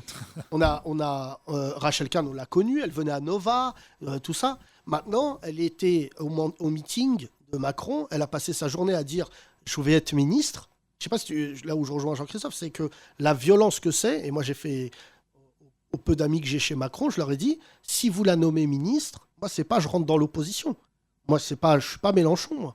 C'est que vraiment tu t'es explosé. non, mais si tu veux, ne rigole pas trop avec ça, mais le problème c'est que les gens qui s'engagent, il y en a ils sont dans une posture. Tu vois, il y a beaucoup de gens aujourd'hui, ils sont contre Macron, pourquoi? Parce que ça leur ramène de l'oseille, ils ont une paye, ils sont bien.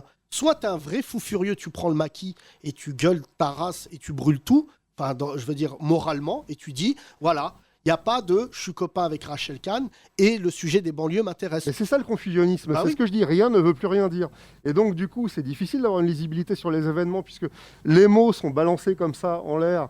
Et Rachel Kahn, d'ailleurs, autour de l'universalisme, elle fait beaucoup de mal à tout le monde. Alors, je tiens à signaler, heureusement, il y a des intellectuels en France. Il y a le bouquin de Mame Fatou Niang et de Julien Ciodo qui s'appelle L'universalisme. Il y a Souleymane Bachir Diagne. Enfin, il y a des gens qui pensent en France. Et tu parlais de ces émissions, mais on ne les entend plus. C'est-à-dire que Tadei, c'était un maigre espace. Aujourd'hui, je sais que tu es proche de Maboula Soumaoro. Elle a sorti un bouquin. Personne dans l'espace médiatique. Bah nous, on l'a reçu, mais elle m'a dit je veux plus revenir.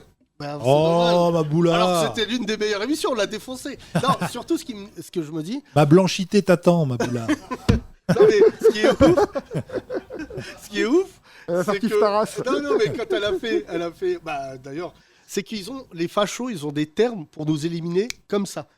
Intersectionnaliste, wokisme, Ouais. islamo-gauchisme. Quoi que tu fasses, ils vont te trouver une catégorie. Lorraine Bastide, qui fait quand même un travail, disons-le, incroyable sur les femmes. Vraiment, bah, du coup, elle est touchée par le combat des femmes et elle le prend comme une bonne féministe qu'elle est, vraiment douée. Elle le prend au sens large. Ça veut dire que ça va de la femme voilée à, si on devait catégoriser, à la fémène, tu vois. Bon, bah, les deux sont des femmes.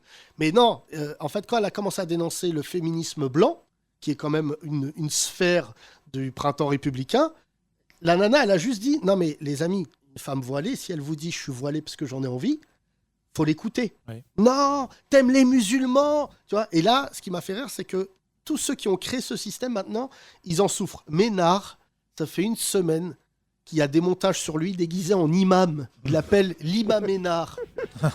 Et les fachos, ils ont le sens de la formule. Tout ça parce que le mec, il a dit, ce qui est assez surprenant, faut pas voter Le Pen, faut pas voter Zemmour. Et en 2 secondes, Et pourquoi il a dit ça? parce que je pense... Alors qu'il a commencé la campagne Non, en mais disant être facho, il faut qu'ils s'entendent les je deux, te il faut dis qu'ils ça. fassent qu'une seule candidature. Moi, je de- suis rebeu. Là, je vois des Renois, tout ça. Mais il est même fou, de toute façon. Les faut pas fachos, l'écouter. c'est fatigant d'être Ah, c'est facho. fatigant. Non, mais... Il y en a un tous les jours, je l'écoute, il s'appelle Fred Hermel dans les grandes gueules là.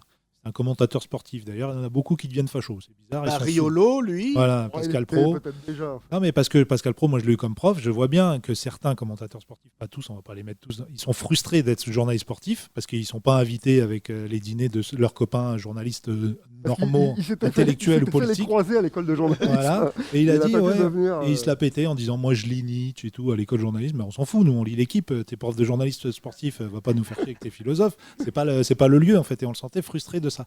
Et ce mec, Fred Hermel, qui fait des chroniques tous les jours en expliquant c'est quoi la France, moi ça m'a fait de la peine parce qu'il a repris le morceau de Big Flo et Oli en disant, regardez, c'est des rappeurs qui aiment la France, il a pris juste le petit extrait, la France on aime les châteaux, c'est cathédrales, voilà, il en a fait des rappeurs facho compatibles, et voilà, c'est un ogre qui avale tout en fait, la fachosphère. C'est Mais ça qui est fou. Riolo, Estelle Denis. Estelle Denis, elle a Oui, une bah, émission quotidienne. RMC, sur hein, tu peux comme non, ça. mais tu lui dis, Estelle Denis, ne va pas sur ce sujet-là. C'est sérieux. Tu vois, j'ai regardé un documentaire sur Netflix sur Savile, Jimmy Savile, qui était la méga star anglaise des années 60-70, qui a animé une émission qui s'appelait Top of the Pop. Il y a le documentaire, je vous conseille de le regarder, où tu as les journalistes anglais qui, en fait, il était anobli par la reine à la demande de Margaret Thatcher. Et en fait, il était copain des Beatles, copain de... Et il a fini, il est mort, il a eu 400 agressions pédophiles. Et en fait, les Anglais, ils ont fait un documentaire là que je vous conseille de voir sur Netflix, c'est en 2 épisodes, bouleversant, où en fait, tu voyais que le mec, il était appuyé par le pouvoir, il était appuyé par... tu vois, les gens, ils le voyaient, et les Anglais, il ne faut pas oublier que la plupart, ils ne ressemblent pas à David Beckham, ils ressemblent plus à Wayne Rooney. Hein. Tu vois, il y a quand même il y a un prolétariat anglais. C'est vrai que le delta est grand. Ah oui, oui. Entre les deux joueurs qui ont porté le maillot anglais. Non, mais les gens. Non, mais t'as déjà été en Angleterre. Il pleut. Ils deviennent rougeaux. Voilà. Et donc... Moi, j'adore celui qui ressemble à Wayne Rooney sur Insta. Là. Tu sais, qui fait des trucs de karaté. Là. Tu l'as pas vu, lui ? Et en fait, il y a un truc horrible dans ce documentaire. Ils sont allés retrouver tous les journalistes qui ont croisé la route de ce mec-là. Et en fait, ce qui a fait qu'à un moment, justement, c'est la remise en question du système. C'est-à-dire qu'il y a des journalistes qui disaient, nous, on avait alerté comme quoi ce mec-là, il était dangereux. Il n'est pas marié. On a commencé à lui poser des questions. Et il y a un mec du Sun qui m'a fait rire qui dit... J'avais les pires journalistes, c'est The Sun. Voici à côté, c'est Le Monde. C'est-à-dire The Sun, ils rentrent dans ta vie, ils sont capables d'interviewer un fœtus. L'autre, ils n'ont pas. Et le gars, il a dit, c'est bizarre, il n'a jamais eu de meuf. Il n'a jamais eu de meuf. Il a ouvert des hôpitaux. Et en fait, le vrai truc qui m'a fasciné dans ce documentaire qu'on n'a pas en France, c'est la capacité au système anglais de se remettre en doute. Quand les Anglais ils font de la merde, c'est même pas les Américains, mais quand les Anglais ils font de la merde, il y a un moment ils s'arrêtent et ils disent là on a fait de la merde. Bah nous la France, c'est pour ça que moi je suis d'accord avec ce que je disais, enfin Jean-Christophe ce qu'il disait tout à l'heure, c'est la cavalcade. Vous avez tous voulu danser le tango avec Marine Le Pen, l'extrême droite. À la fin vous êtes battus parce que Marine Le Pen c'est elle qui le fait le mieux. Tu vois, elle n'a pas parlé de racisme quasiment durant toute la campagne. La meuf tu lui donnes le micro, tu la chauffes, en 2 secondes, amende pour le voile. Et il y a un auditeur qui a dit un truc très marrant. Il y a un auditeur, il a dit si la police veut faire de l'oseille, ils se mettent devant une mosquée. Oui. Et c'est vrai que je n'avais pas fait attention. Je dis mais c'est vrai. Les gens ils disent on mange pas ce midi. Attends viens. Et tu vois. Et c'est pour ça que je te dis que la folie, c'est que les humoristes normalement là, notre téléphone il devrait sonner. Ils avaient fait déjà une petite sauterie entre eux. On n'était pas conviés la soirée Je suis Charlie à Radio France, qui était dégueulasse. Ils avaient fait un gros pagnon. Je suis Charlie, c'était que des humoristes réac avec en tête de liste la plus facho d'entre eux qui s'appelle Sophia Aram. Oui, la plus facho des humoristes aujourd'hui en France s'appelle Sophia Aram. C'est une rebeu, elle a grandi à Trappes. Sa mère a escroqué les gens de Trappes pour qu'ils touchent des logements sociaux. Je sais pas si tu mesures, des pauvres familles prolétaires à Trappes pour toucher un logement. Sa mère, elle était adjointe au logement, elle touchait des enveloppes. Et t'es là à France Inter en train de parler. Vous me dites pas ouais mais sa mère c'est pas elle. Sa mère c'est elle. Moi si ma mère elle avait fait un truc comme ça, crois-moi, je m'amuserais pas à faire la morale. La meuf fait des choses de folie, des chroniques Caroline Fourest de l'humour. D'un réac, vraiment. Et la nana aujourd'hui, je me dis si Le Pen elle passe, eh ben ça sera en partie de sa faute, franchement. Non mais Yacine, faut comprendre un truc, c'est que toute proportion gardée, on parle de la fuite en avant de Poutine, mais nous, on a un certain cercle d'élite, on voit ça avec l'affaire Duhamel, avec l'affaire Bigorgne, avec la question, la façon dont on instrumentalise la question des musulmans, la question du féminisme, ils sont en panique totale. Et la question qu'on peut se poser, c'est jusqu'où ils sont prêts à aller. Et sous Macron, ça a déjà été loin, tu vois, quand la secrétaire d'État, là, je sais plus comment elle s'appelle, dit « Moi, ce qui me fait plus peur qu'Éric Zemmour sont les dérives intersectionnelles. » Et donc, ils sont en mode « Nous, on veut rester à notre place et sinon, on fait tout péter. » Et ça veut dire quoi, le tout péter ? Le tout péter, là, il est peut-être devant nous. Moi, ils me font plus peur. Hein. C'est les fachos opportunistes me font plus peur que les fachos convaincus. C'est-à-dire eux n'ont pas de limite, en réalité. Bah, Schiappa, nous on l'a connue dans nos réseaux. Elle vient de l'extrême gauche. Son père soutient Mélenchon. Déjà, tu as envie de passer Noël avec leur famille. Et la nana, là, en ce moment, elle est en train de vivre un très mauvais quart d'heure. Je sais qu'elle va pas bien du tout, parce qu'elle est en train de se dire, quand je vais sortir, c'est quoi la trace que j'ai laissée ? Parce qu'il y a aussi ce truc-là. C'est quelle trace t'as laissée ? Meuf, t'es une facho de ouf. 10 livres en 5 ans. C'est-à-dire que si elle est plus ministre, elle va en écrire 20. Non, mais surtout, le truc, c'est que je sais qu'elle a fait la misère à des militantes rebeux renois, des féministes, en les déclarant fichés S avec son équipe. Tu sais, moi, c'est ça qui me sidère. Je dis ça aux gens que je connais chez Macron. Mais il y a tellement eu des dingueries de fait sur le fait d'éliminer des interlocuteurs parce qu'ils sont arabes et noirs et de les criminaliser, qu'aujourd'hui, c'est du domaine de l'inadmissible. Oui, tu veux prendre le micro, Picard. Merci, Julien. Merci, les mecs discrets. Merci, Julien. Voilà.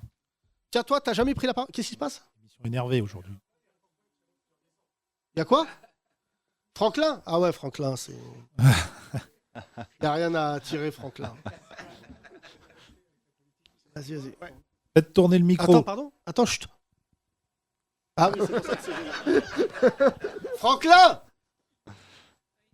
Franklin ! Il est dans sa carapace. Laisse. Il est parti. Il est dans... Il est dans sa carapace, très bonne vanne, Jean-Christophe. Bientôt Radio Animaux. Tu vas voter pour qui, Frangin? Ouais. Ouais, prends le. Non, qui a le micro? Et Non, qui a non, le micro vas-y, toi. Attends, chauve blanc et après chauve noir. Ok. Alors, bonjour déjà. Bonjour. Comment tu Ça me fait- t'appelles? Alors, Olivier, Alors, Tu fais quoi dans la vie? chômeur. Ok, super. Et tu fais, Non, c'est tu pas votes pour super. qui? Moi, je vote pour qui? En fin de compte, je suis toujours en train de réfléchir là. t'as lu les professions de foi? Non, j'ai vu leurs photos en premier plan et c'est déjà rien que ça. J'ai même pas eu besoin de lire C'est quoi. vrai. Fong nous a amené d'ailleurs. Sont où les professions de foi, Fong? Il y a quelqu'un qui a mis, je sais plus c'est laquelle, qui a mis camp de travailleurs. Ça fait déjà assez, ça fait bizarre et tout. Camp de travail. Ah oui, Camp le de camp des travailleurs. travailleurs. Le camp des travailleurs. C'est Ouais, donc enfin, bientôt. ça fait un peu camp de travailleurs. Ouais. Enfin bref, disons que là pour les présidentielles c'est assez chaud parce que c'est la première fois qu'on se retrouve avec autant de droite, d'extrême droite. Alors après, on espère que ça se dissout, mais là ça va être compliqué puisque le problème c'est que plus personne veut voter pour Macron. Donc là ils ont quand même la porte ouverte. Alors au début, je me suis dit, tiens, je vais voter comme on faisait avant, en fin de compte, quand il y avait plein de candidats. Et il y avait la candidate pour les chiens, vous vous souvenez? Je sais plus c'est quelle année, mais il y avait 10 000 candidats, tout le monde s'était éparpillé. Et donc Brigitte là, Bardot. au moment, je me suis dit, tiens, je vais voter Poutou. Poutou, j'aime bien. Et en fin de compte, en écoutant, c'est toujours anticapitaliste, t'as l'impression qu'il veut... Enfin, il veut Bah, c'est le nom de son parti. Après, donc, ouais, voilà, ils veulent T'as rien. pas Ils vendu veulent, sur le produit. ils veulent, ouais, c'est ça, quoi. Mais je trouve qu'il a des bonnes punchlines, il est bien, tout ça. Oui, mais, Mais je me dis, de toute façon, rappeur. si je vote pour lui, il a pas de chance d'être élu déjà. Donc je vais dire, là, le premier tour, ça va être le vote. Je pense que je vais voter Mélenchon. Je pense, voilà. Ah, tout ça pour ça. Bon, bah vas-y. Voilà. Par là. Ouais, je voulais vous dire, Attendez une surprise. pour la blague, je voulais vous dire Zemmour, mais bon, après. Oui, non, mais en plus, on t'aurait cru avec ta tête. C'est clair. Merci de juger la tête. Mais tu sais, nous, on est une En plus, famille. je te hein, ressemble beaucoup. c'est un zémouriste parmi. Non, mais moi, je suis pas contre les gens qui votent Zemmour. La question, c'est comment Non, tu mais viens. Non, mais Bah, moi, j'ai un C'est rebeu facile là de qui m'a parler envoyé entre un nous. message. Il m'a dit je suis d'Oran. Bon, bah, moi, je suis de Ponto-Combo. Et il va voter Zemmour. oui, mais pourquoi? C'est quoi l'histoire? Parce qu'il vient du bled et Ouais. parce que voilà, c'est une autre histoire. Lui qui m'a envoyé une vidéo de l'islam. Non, Je non, sais mais pas. tu vois, ce Non, matin, mais- Rachid. mais, pas qui c'est. non, ce matin, le président sur Beurre FM était plutôt dans une dynamique, tu vois, justement, celle de dire, en fait, il n'y a pas le choix. C'est ça que je crois que beaucoup d'hommes politiques n'ont pas compris, mais en fait, les Arabes et les Noirs font partie de ce pays. Et malheureusement, je crois qu'il y a beaucoup de Français qui n'acceptent toujours pas, je ne te parle même pas du foot parce que ça, je mets ça à côté, mais vraiment le fait qu'il y a plein de rebeux, de Renois qui réussissent dans la vie. Et moi, je connais plus de rebeux et de Renois qui sont vraiment des gens absolument républicains, qui votent, qui touchent de l'argent, ou même quand ils ont une profession, j'allais dire, moindre, ils sont pas cadres. Moi, j'ai un pote à moi, chauffeur-livreur, ses 2 enfants vont rentrer à Sciences Po. Tu vois. Et pourquoi? Parce qu'il a 3 enfants, là où nos parents faisaient un peu plus. Et du coup, il a suivi abondamment la scolarité de ses enfants, même en étant chauffeur-livreur. Bon, c'est lui qui m'a inspiré cette vanne-là, mais tout à l'heure, j'ai vu ma fille m'a demandé, tu peux me donner un coup de main dans les maths? J'ai vu X fraction Y.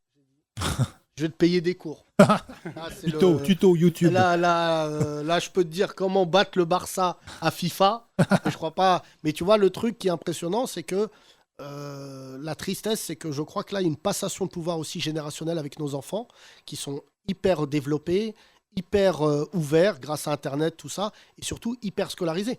Moi, la plupart de mes potes de banlieue, qui étaient des cancres, hein, je vois ce qu'ils font avec leurs enfants. Il y a un travail exceptionnel qui est fait. Maintenant, le problème, ce que disait Jean-Christophe, c'est le problème systémique de l'accès à la réussite en France. C'est-à-dire que quand tu es rebeu renois et que déjà tu arrives à Paris pour faire tes études, il y a déjà un gap.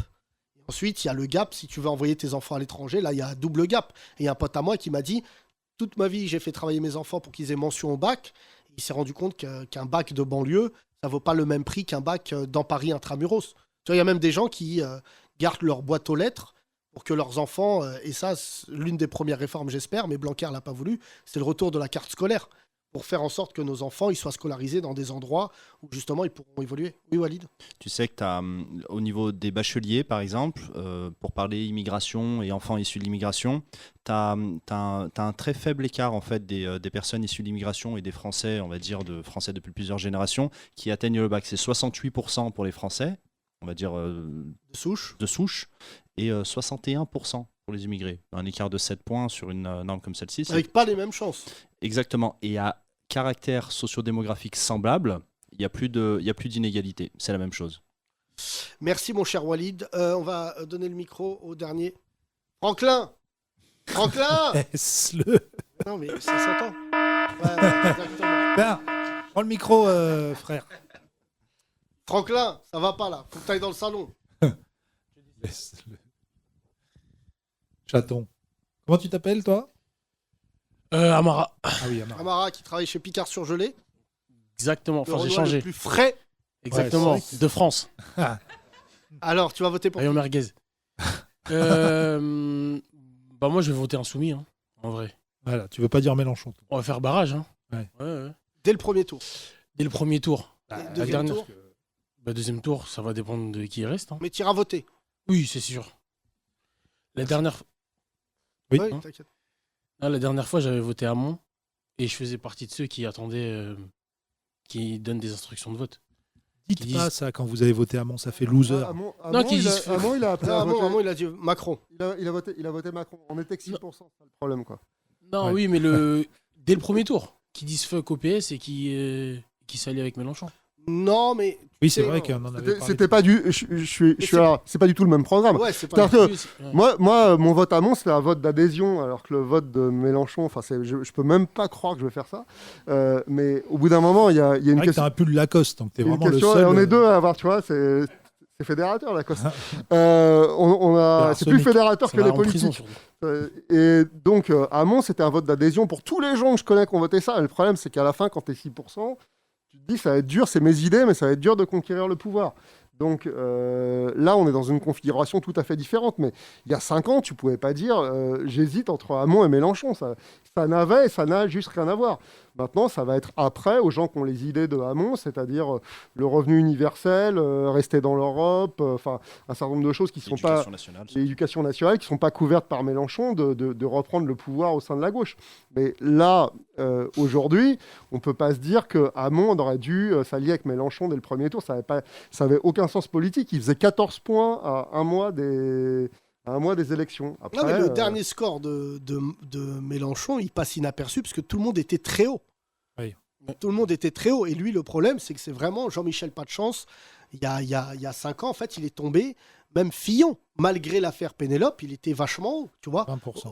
Aujourd'hui, si Fillon il s'était présenté, je pense que le battage médiatique est tellement violent aujourd'hui qu'ils arrivent à éliminer un homme politique avec une vitesse. Franchement, Pécresse, on mesure pas, mais Pécresse et Zemmour, quand tu es dans le toboggan et que tu glisses, ça doit être psychologiquement. Ça veut dire là, Zemmour, il a 2 doigts de, tu vois, pour regarde l'affaire de Bobigny, le Jérémy Cohen qui est mort malheureusement. On ne sait pas.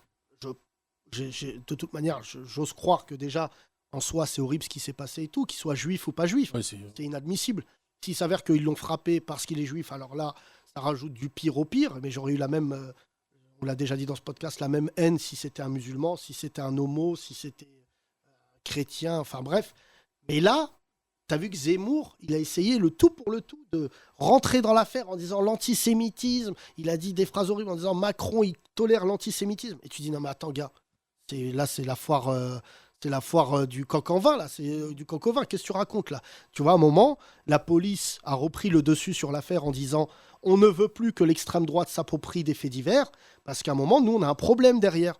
C'est juste, ça remet en question la précarité du système judiciaire français, où tu as une magistrate qui doit être dans un bureau où il n'y a pas le chauffage. Tu vois, les magistrats, c'est précaire. Et c'est pour ça que certains médiatisent leurs affaires pour aussi on prenne conscience des manquements, tu vois. Alors d'ailleurs, tiens, je profite de ça pour rappeler aussi, c'est vrai que le vote Mélenchon, pour beaucoup de gens qui assistent à ce podcast, il est motivé par le fait que ce soit finalement le seul candidat, avec Poutou, je pense, non ouvertement islamophobe.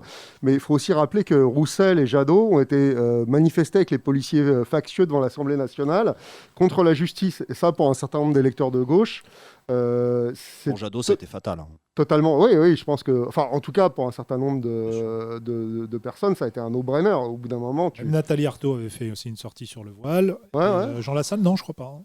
Jean Lassalle, je crois, il sait même pas Enfin, c'est le voile. On comprend pas. C'est des femmes qui craignent la pluie. Voilà. Mais en même temps, on comprend pas ce qu'il dit. Ça se trouve, il va dire les bougnous, les bougnous. Depuis sa grève de Ouais, la faim. les chèvres sont barbus quand même. Tu vois, je veux te dire quelque chose. Oui. Jean Lassalle, c'est nous, Parisiens, on dit on comprend pas quand il parle. Déjà, il représente une région. Et lui, ses 500 signatures, il n'a pas bégayé. J'y suis issu, moi, je l'aime bien, sa Ces région. 500 signatures, il les a eues avant même Mélenchon-Le Pen. Hein. Il les a eues. Je pense que c'est du chiquet, en fait, les histoires de Zemmour qui n'arrivait pas à avoir ses 500 signatures. Si Lassalle arrive à avoir 500 signatures... Mais parce que Lassalle, ça fait partie des hommes politiques. Toi, tu connais pas cette vie politique, si je puis me permettre. Mais aujourd'hui, à Bordeaux, à Lille, je te prends même des villes de droite, Biarritz, il y a des hommes politiques locaux qui font un travail exceptionnel. Ouais, qui sont là toute l'année. Ils s'en battent les couilles de leur histoire parisiano-parisienne. Moi, tu vois, des fois, je vais en déplacement pour mon spectacle. Bah là, tu vois, je vais à Bordeaux.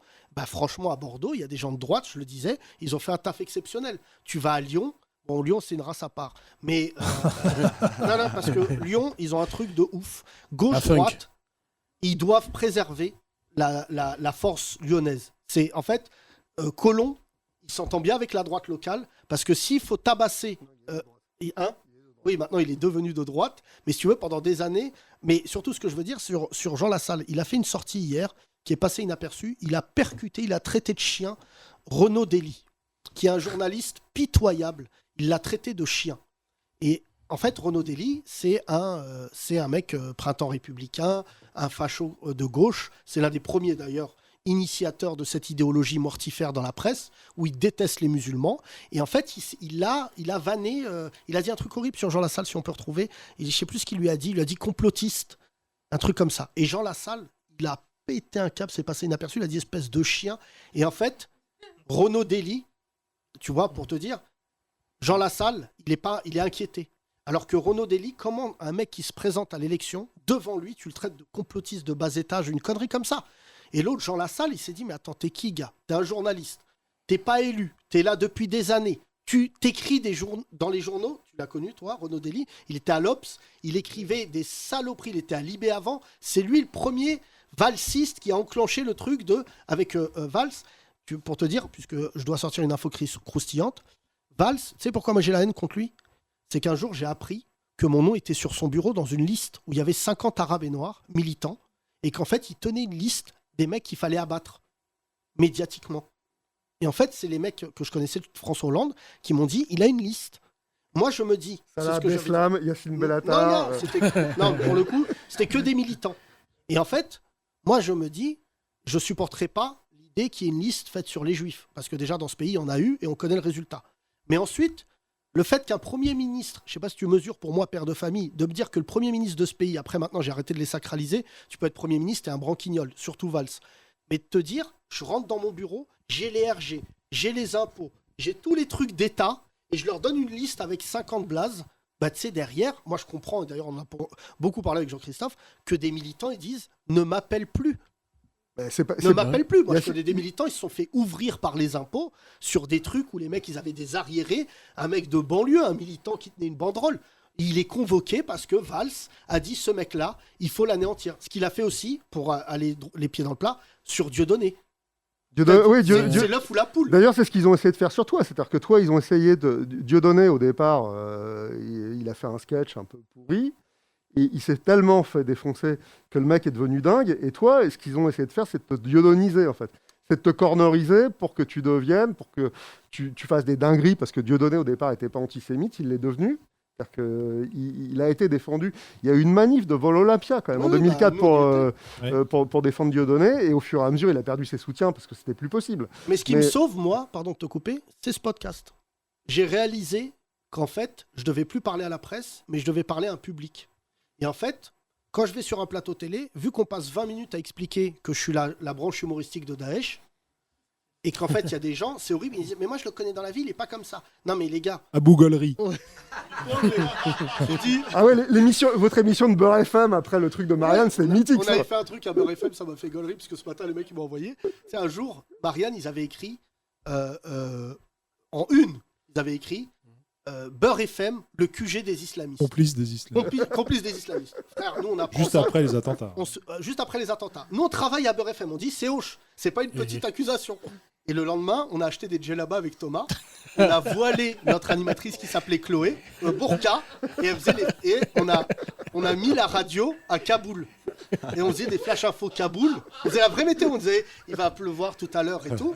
Et en fait, ça va créer un buzz de ouf. En fait, de dire. Mais est-ce que tu sais ce que c'est de dire à un musulman t'es islamiste? Non, mais vraiment, je sais pas, en termes d'élimination, Jean-Christophe, on a déjà dîné ensemble. Et quand les gens, en fait, ils découvrent que t'es déjà un musulman, j'allais dire, de classe, enfin, moyen. Tu sais, t'es pas le meilleur, t'es pas le pire. Tu sais juste qu'il y a une mosquée pas loin. Tu sais, je raconte souvent cette histoire. Il y a un pote à moi, il est vraiment musulman, redoublant. Sa mère, elle vient, et elle lui dit, c'est où la Mecque?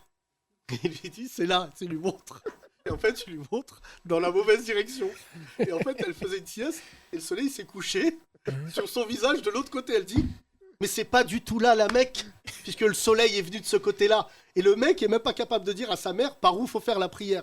Et moi, c'est ça que j'ai envie de découvrir. C'est pas j'ai envie de découvrir, mais tu vois, il y a un mec de Sarkozy avec qui j'ai parlé ce matin, qui me dit, ouais, mais sur l'islam, les positions, écoute gars, le Coran, c'est en vente partout. Tu vas à la Fnac, ils en ont plein, t'achètes.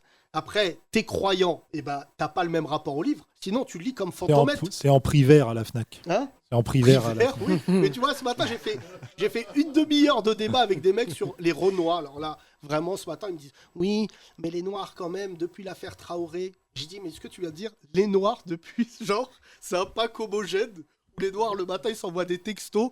Je dis, mais laisse-les tranquilles. L'affaire Traoré, c'est une affaire qui raconte la banlieue. Et il y a plein de Renois aujourd'hui qui, tout en étant solidaires, ne descendent pas dans la manif. Black Lives Matter, pour le coup, on a des relais aux États-Unis. Quand t'es Renois et que tu luttais pas avec eux, tu passais un vrai mauvais quart d'heure. Hein. C'est là, il y a vraiment, il y a un truc aux États-Unis où quand tu oublies ta cause, mais ça c'est depuis Martin Luther King et Malcolm X, c'est-à-dire que tous les Renois, ce qu'on appelle Renois des champs, Renois de maison, si t'es un Renois de maison, c'est-à-dire, tu vois, par exemple, un homme politique qui est décédé récemment, Colin Powell. Colin Powell, c'est une sommité américaine puisqu'il a fait le Vietnam. Et aux États-Unis, ils rigolent pas avec l'uniforme.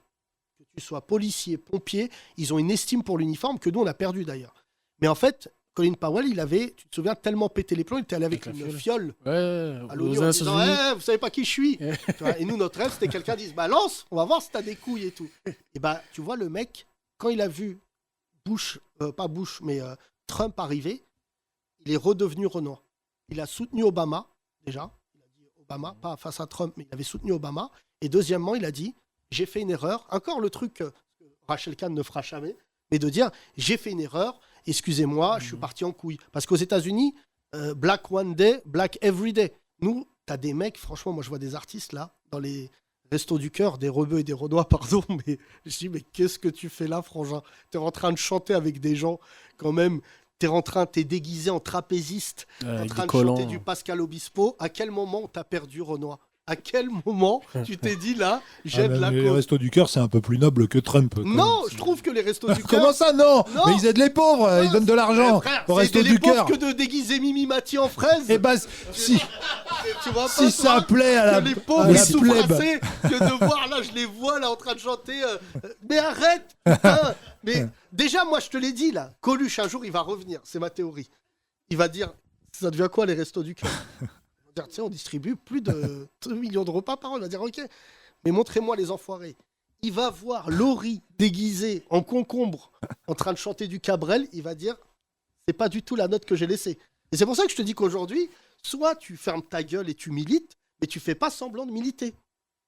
Bah, il y a personne qui milite. Moi, je suis troublé quand même par un truc, c'est que nous, les mecs en face ont tellement de mauvaise foi, tellement de menteurs et tellement provocateurs de clivage. Tu sais, je discutais récemment avec quelqu'un je pense qu'on respecte tous les deux, qui est l'auteur Rachid Santaki, qui est pas du tout sur notre ligne. Il pense que, tu vois, on est trop radicaux. Non, mais dans la vie, il faut savoir penser contre soi-même. Et je me demande si, à cause de ces gens qui sont des débiles, faut qu'on fasse gaffe à pas être aussi débile qu'eux. C'est-à-dire que, tu vois, tu as le printemps républicain, et donc, du coup, pour clasher le printemps républicain, on devient aussi con que le printemps républicain. Et il faut pas leur donner la grâce d'être à leur hauteur. Et si tu veux, et c'est vrai que dans ces combats où on dit on comprend pas les gens qui sont tièdes alors que l'époque est chaude, des choses comme ça, il y a un moment, tu vois, il faut bien reconnaître que nos combats, et moi étant vieux, ça fait 30 ans que je les perds mes combats, donc tu vois, j'en ai un peu ras le cul quand même, c'est pour ça que des fois tu me sens démotivé. Et faut se poser la question. C'est notre Bayrou à nous. Ouais, je me suis présenté 18 fois. Moi, je crois pas, je suis pas d'accord avec toi. Je pense qu'il faut faire le deuil de nos carrières, de notre momentum. C'est fait, gars. Non, mais moi, j'ai fait le deuil de ma carrière. Franchement, des fois, là, je suis passé devant l'affiche hier, j'étais en taxi, je me suis arrêté au même niveau de qu'est-ce qu'on a fait au bon Dieu. Et je regarde le casting et je me disais, si j'avais fermé ma gueule, la vie de ma mère, je serais avec le... Sur l'affiche, et d'un coup, je me disais, mais attends. On va l'écrire, notre qu'est-ce qu'on a fait à Allah. Non. Qu'est-ce qu'on a fait à Allah ? 4 femmes voilées. Bah, c'est laquelle, l'actrice là ? Non, mais c'est pas ça ce qui me fait gaulerie. C'est de dire, je suis pas d'accord avec Rachid, j'en ai déjà parlé avec lui. Soit t'ouvres ta gueule, soit t'es faible. Je pense qu'il faut rentrer dans des bureaux dorénavant et être énervé en disant c'est pas normal. Si on laisse l'opportunité à nos interlocuteurs de se dire c'est normal, ça te donne les victoires de la musique. Pas un rebeu, pas un renois. Et il y a des rappeurs qui sont en train de dire je suis le mec qui pèse. T'es un gros fils de pute, voilà ce que t'es. Parce que si tu étais quelqu'un qui pesait quelque chose, tu serais au premier rang. Il y a quand même un Renoir qui a ouvert sa gueule aux Victoires de la musique, c'est SCH. Ah non. Oui, non, mais pour que SCH qui tient un papier en disant voilà, c'était pour dire je m'excuse, il y a aussi les autres. Parce qu'il se disait pourquoi moi je suis convoqué ? Parce que. Tu vois, là où c'est important, je pense, c'est de dire Rachid, lui, il est persuadé que ces gens-là l'acceptent comme il est. C'est pas vrai. C'est le rapport de force permanent qui fait que tu dis t'es pas heureux. Non, mais c'est pas seulement ça. La dictée des quartiers sous Le Pen, ça va être autre chose. Non, mais Rachid, il pense aussi qu'il faut emmener les gens. Il faut emmener les gens vers le fait d'évoluer. C'est-à-dire que. Mais c'est une évolution. Mais constat d'échec, cette stratégie, ça fait 30 ans qu'on. Mais tout échoue. Ouais, mais le problème, c'est que tout échoue. Tout échoue. Voilà un beau message d'espoir pour terminer cette suicidez-vous. Non, c'est pas ça. Restez. Non, mais tu sais que ce matin, j'ai appris ça. J'ai parlé avec un médecin qui m'a dit ça ce matin. Qui m'a dit, par contre, je ne sais pas si Marine Le Pen passe, comment ça va se traduire médicalement en France. Parce qu'il me dit, on est déjà un pays de dépressifs de ouf, mais si Marine Le Pen passe, alors les rebelles et Renault, on n'est pas très musulmans, on n'est pas très suicide pratiquant, mais... tu vas être remboursé par la Sécu. Moi, j'ai un pote à moi, il m'a dit une phrase horrible, je lui ai dit, t'as des nouvelles de lui ? Il me dit, c'est suicidé. J'ai dit, alors ? Il me dit, je suis pas allé à l'enterrement. J'ai dit, putain, c'est quand même dur. C'est vrai qu'il y a un mec qui disait ça. Un homme politique ce matin, il me disait mais les quartiers, on a envie de militer là-bas, mais ils sont durs. Ouais, ils sont durs. Tu regardes le clip La Mafia Quinfri là. Récemment, il y a Démon One qui te passe le bonjour, qui m'a envoyé le clip pour ceux. Il y a des gamins de 8 ans, on dirait les darons de Rimka. Ouais. Et des gamins, ils ont des faciès, ils sont là, tu dis mais d'où ? Et quand tu vois nos films, c'est pour ça que Bac Nord c'est un film de merde, c'est que crois-moi, des visages, du charisme à l'état pur sur un faciès où tu dis d'où il sort ce visage-là. Moi, je connais des mecs aujourd'hui, rien que Seydou que tu as vu il y a 2 jours, il parle pas, il aimante la salle. Il aimante. Pourquoi du jour au lendemain, ces mecs-là, tu vois, sont pas représentés, sont pas portés, alors que la femme noire là aux États-Unis, à la Cour suprême, vient d'être élue. Première juge noire à la Cour suprême. Tout à l'heure, je vous parlais de Jean Lassalle qui s'est embrouillé avec un journaliste. On va écouter. Dernière question. Je veux dire simplement à Renaud Dely que je regrette profondément ce qu'il a écrit, même si c'est France Info. C'est un chien. C'est un chien. Non, vous ne pouvez pas dire ça. Si, il n'a pas le droit d'écrire ce qu'il a écrit. Jean Lassalle. Et je le dis à Jean Quatremer aussi. Ce n'est pas un lieu pour ça, c'est pas de la politique. Un plateau n'est pas un lieu pour régler ses comptes. Un lieu, c'est en pleine campagne électorale. Si on ne peut pas dire les choses de... Comment me connaît-il, cet homme-là ? Pour porter des jugements aussi graves. C'est pas digne, c'est pas digne. Jean Lassalle, je ne sais même pas de quoi vous parlez. Et vous allez vous renseigner. Mais lui va me comprendre. Eh bien, très bien. Nous sommes arrivés. Alors, si quand il s'énerve, il articule au moins. Moi, si je dis... Moi, quand il s'énerve, on comprend. Ta mère, Jean Lassalle, pardon, qu'est-ce que vous venez de dire ? Non, mais... Chien. Avec 8 H. Avec 8 H. Et chien. Non mais là, il lui a envoyé des chiffres et des lettres. Jean Lassalle, 12 lettres. Chien. Non mais c'est incroyable. Ouais, c'est beau. Si je disais un seul de ces mots-là, je pense que l'émission s'arrête. Il y a le GIGN, je suis exfiltré. Non mais t'imagines. Ça venait du cœur. C'est une bonne transition avec le sketch qui va suivre. Il est temps de laisser place à Radio Animaux. Les 30 Glorieuses. Bienvenue à toutes, bienvenue à tous, je suis Jean-Jacques Bouldogne.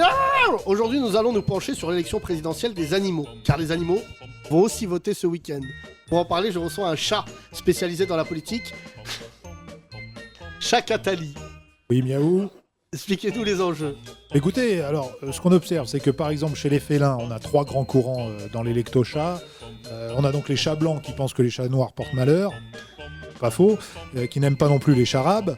De l'autre côté, on a les insoumis, qui sont anticapitalistes, qui veulent la 6ème République. Et puis entre les deux, on a le gouvernement et Macron. Et parmi les autres animaux, ça vote quoi ? Écoutez, chez les chiens, on note une forte hausse de Philippe Toutou.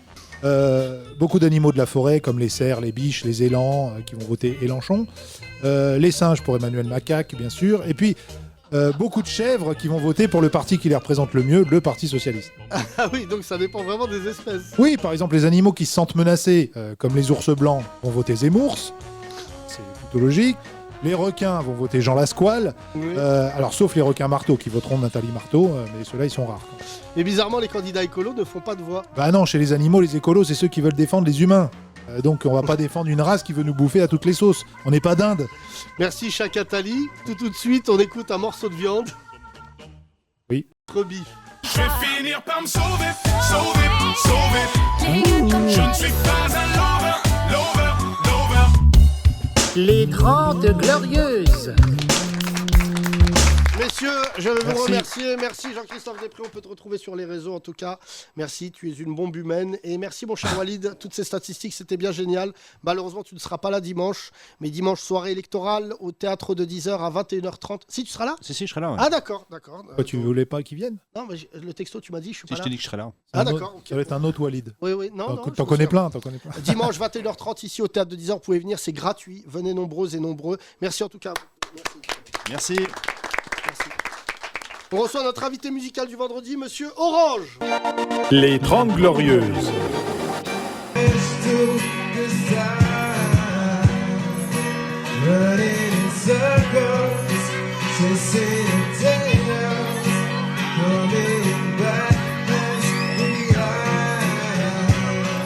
Monsieur Orange, mesdames et messieurs. Merci beaucoup.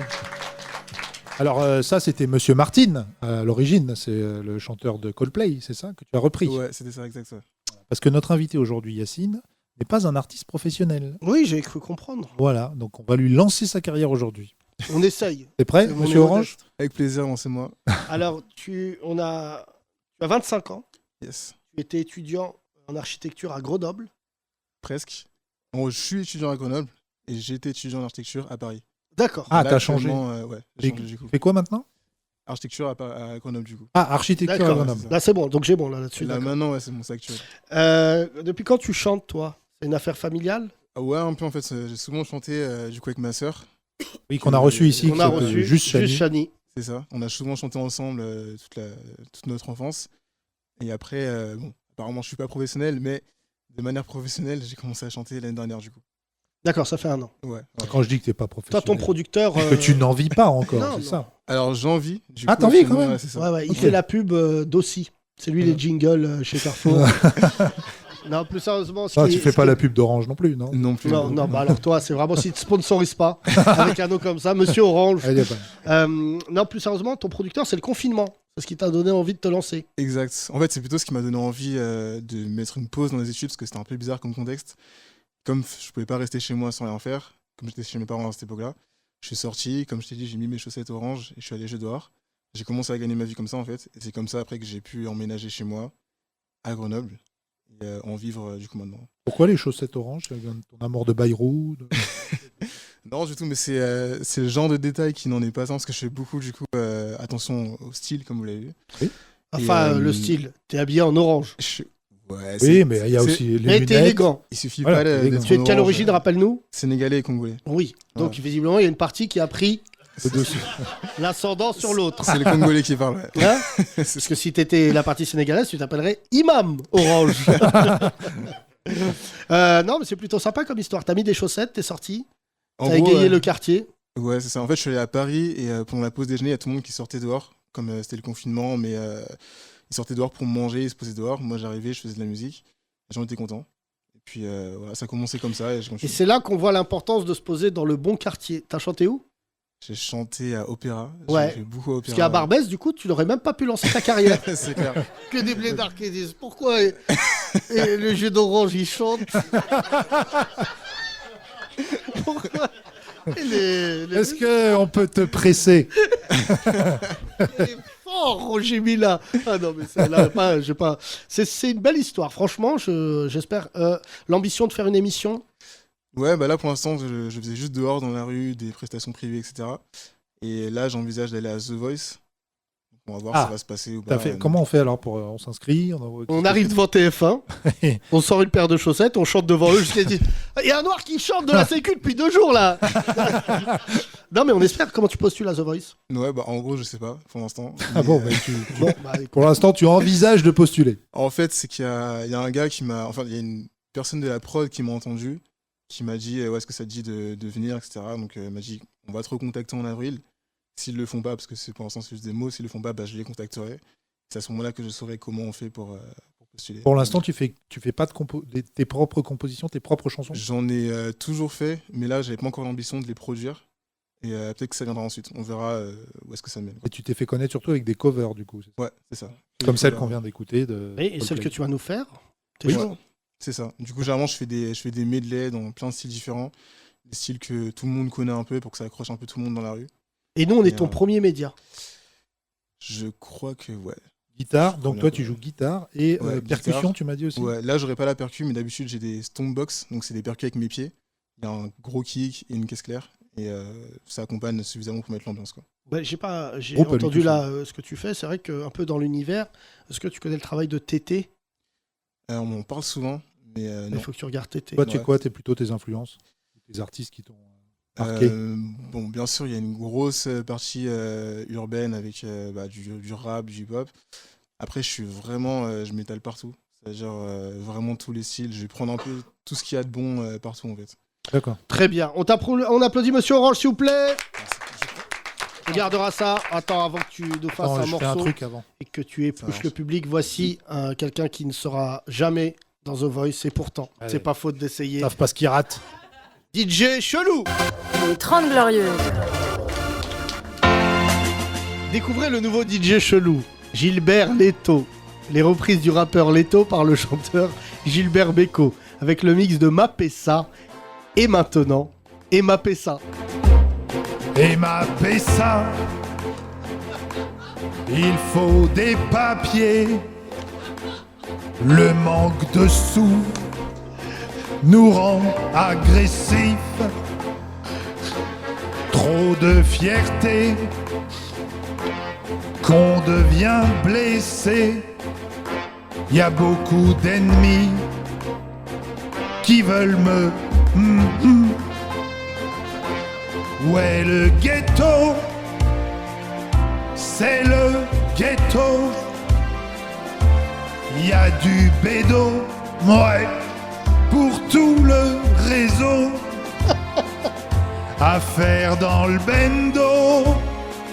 Tago, donne le go, je suis ganté, je fais le boulot. Et ma Pessa, je suis rodave, 2 pieds dans le tiécard, j'ai de quoi les faire flipper.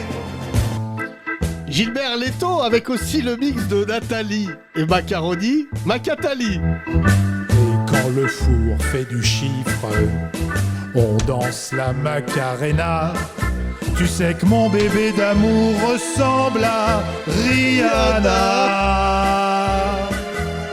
À l'école, ils bédavaient tous, donc je me suis mis à dealer. Le daron voulait que je fasse des longues études, abusé. Pas la peine de faire le gros, 4 kills, tu les as pas. Pas de cinéma, 4 anneaux, je vois la Luna. Toi, ouvrant dans l'audi, je claque même plus l'oseille chez Gucci. Sur le terrain, 11h30, c'est pas midi, enculé. T'es en retard, t'as raté des clients, enculé.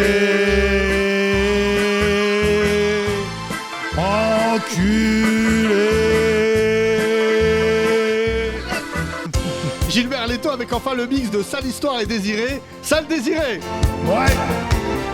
Le ghetto. Ouais. C'est la guerre pour le hall, la guerre pour un coin de rue. Que du sale, rien compris, rien qu'on taffe dur. Je connais les tarots, tu ferais mieux de Tissor, les Thalès, je sais pas ce que ça veut dire. Vaut mieux serrer les coudes, mais dans vos vies, ouais, dans nos vies, ça part en couille. Je fais confiance à ma plume, à mon gang, à mon flouze. Ouais, mon flouze. Et mon Opinel 12, et mon Uzi qui fait boum, boum, boum. Sale histoire, sale histoire, ouais, sale histoire. On ira tous au ciel, oh oui, un jour ou l'autre. Sale histoire, ouais, sale histoire. C'est nos putains de live, dans nos putains de hall. Dans nos putains de hall. Sale histoire. Je suis refait comme une bimbo. Ouais, ouais, poteau. Gilbert Leto quand un dealer rencontre un crooner. Les Grandes Glorieuses. C'était une belle combinaison celle-ci. J'avais jamais fait Gilbert Leto. Ouais, j'aime bien. C'est une voix un peu qui ressemble à Le Pen quand je chante. Ouais, mais ouais, il est temps de laisser à quelqu'un l'opportunité de se montrer. Vous pouvez le retrouver, il est en tournée chez Franprix, chez Monoprix, chez tous les primeurs tunisiens. Vous demandez. Non, mais en vrai, Orange. tu fais des petits concerts quand même. Non, pas vraiment. Enfin, je fais surtout des trucs dans la rue. Ouais. Après, je fais des trucs privés ou des mariages, des fêtes, comme ça. Quoi. Par mitzvah. Pas encore, mais pourquoi pas. C'est là où il y a l'oseille. Ouais. Parce que les rebeux, ils vont dire je te paye en 2 ans. Ouais, Voilà. c'est dommage qu'on finisse sur un truc antisémite. C'est ça. Non, Ça c'est pas m'avait été bien. antisémite, c'est réaliste. Je tiens à saluer tous nos auditeurs juifs, musulmans, chrétiens, athées, hindous, bouddhistes. J'ai gay aussi, j'ai gay qui m'a T'as envoyé du un gay message. Ouais, j'ai trans. Ah oui. Il y a un trans qui nous écoute, je le salue. Moi, j'ai un Syrien. Syrien qui habite à Chicago. Ouais, on prend. Hein, Bienvenue dans les 30 Glorieux. Il va voter, enfin franco-syrien du coup, qui vote à Chicago. Bah moi non mais c'est vrai que ce podcast commence à devenir fou, hein. On est vraiment dépassé par le succès. Des gens nous écoutent en cachette. Ils veulent pas nous partager ces bâtards en se disant tellement c'est marrant, je veux pas que ça marche. Comme ça ils continuent à être marrants. Parce que c'est vrai que si ça marche, bon moi je dois faire qu'est-ce qu'on a fait au bon Dieu 7. Je vais me marier avec une femme tronc. C'est ça le prochain. Ils me dégoûtent tous. Un jour je vais arriver dans le cinéma français, je vais tous les percuter là au César. Je vais venir avec Monsieur Orange, Monsieur Prune, Monsieur... Voilà. Mesdames et messieurs, le talent a toute sa place ici. J'espère que vous le ressentez. Place au live, c'est son premier média, Monsieur Orange. Les 30 Glorieux. Et j'apporte une petite précision pour ceux qui voudraient me trouver. C'est Monsieur Orange, souvent les gens mettent Mister ou MR. Et il faut bien mettre Monsieur sur Instagram et plus loin Orange. Balloons are deflated. Yes, they look lifeless like me. We miss you on your side of the bed. Still got your things here. They stare at me like souvenirs. Don't wanna let you on my head. Just like the day that I met you, the day I thought forever. Say that you love me, but that don't last forever. It's cold outside. Like why you acting my life? Why you acting my life? 'Cause I get like this every time. On these days I feel like you and me. I break anniversary. 'Cause I get like this every time. On these days I feel like you and me. anniversary. Do you ever think of me? Ooh, 'cause I think of you, think of you.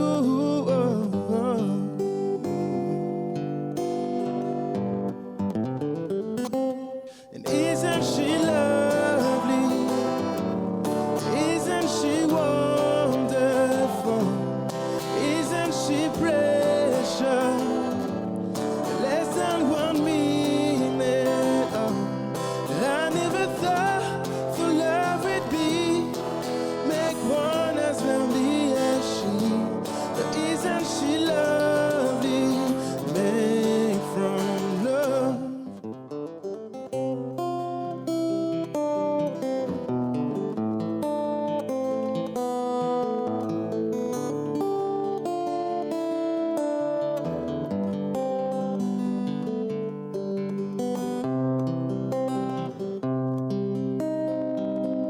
Quand tes cheveux s'étalent comme un soleil d'été et que ton oreiller ressemble au champ de blé, quand l'ombre et la lumière dessinent sur ton corps des montagnes, des forêts et des îles au trésor. Que je t'aime, que je t'aime, que je t'aime, que je t'aime, que je t'aime, que je t'aime, que je t'aime, que je t'aime, que je t'aime, que je t'aime, que je t'aime, que je t'aime.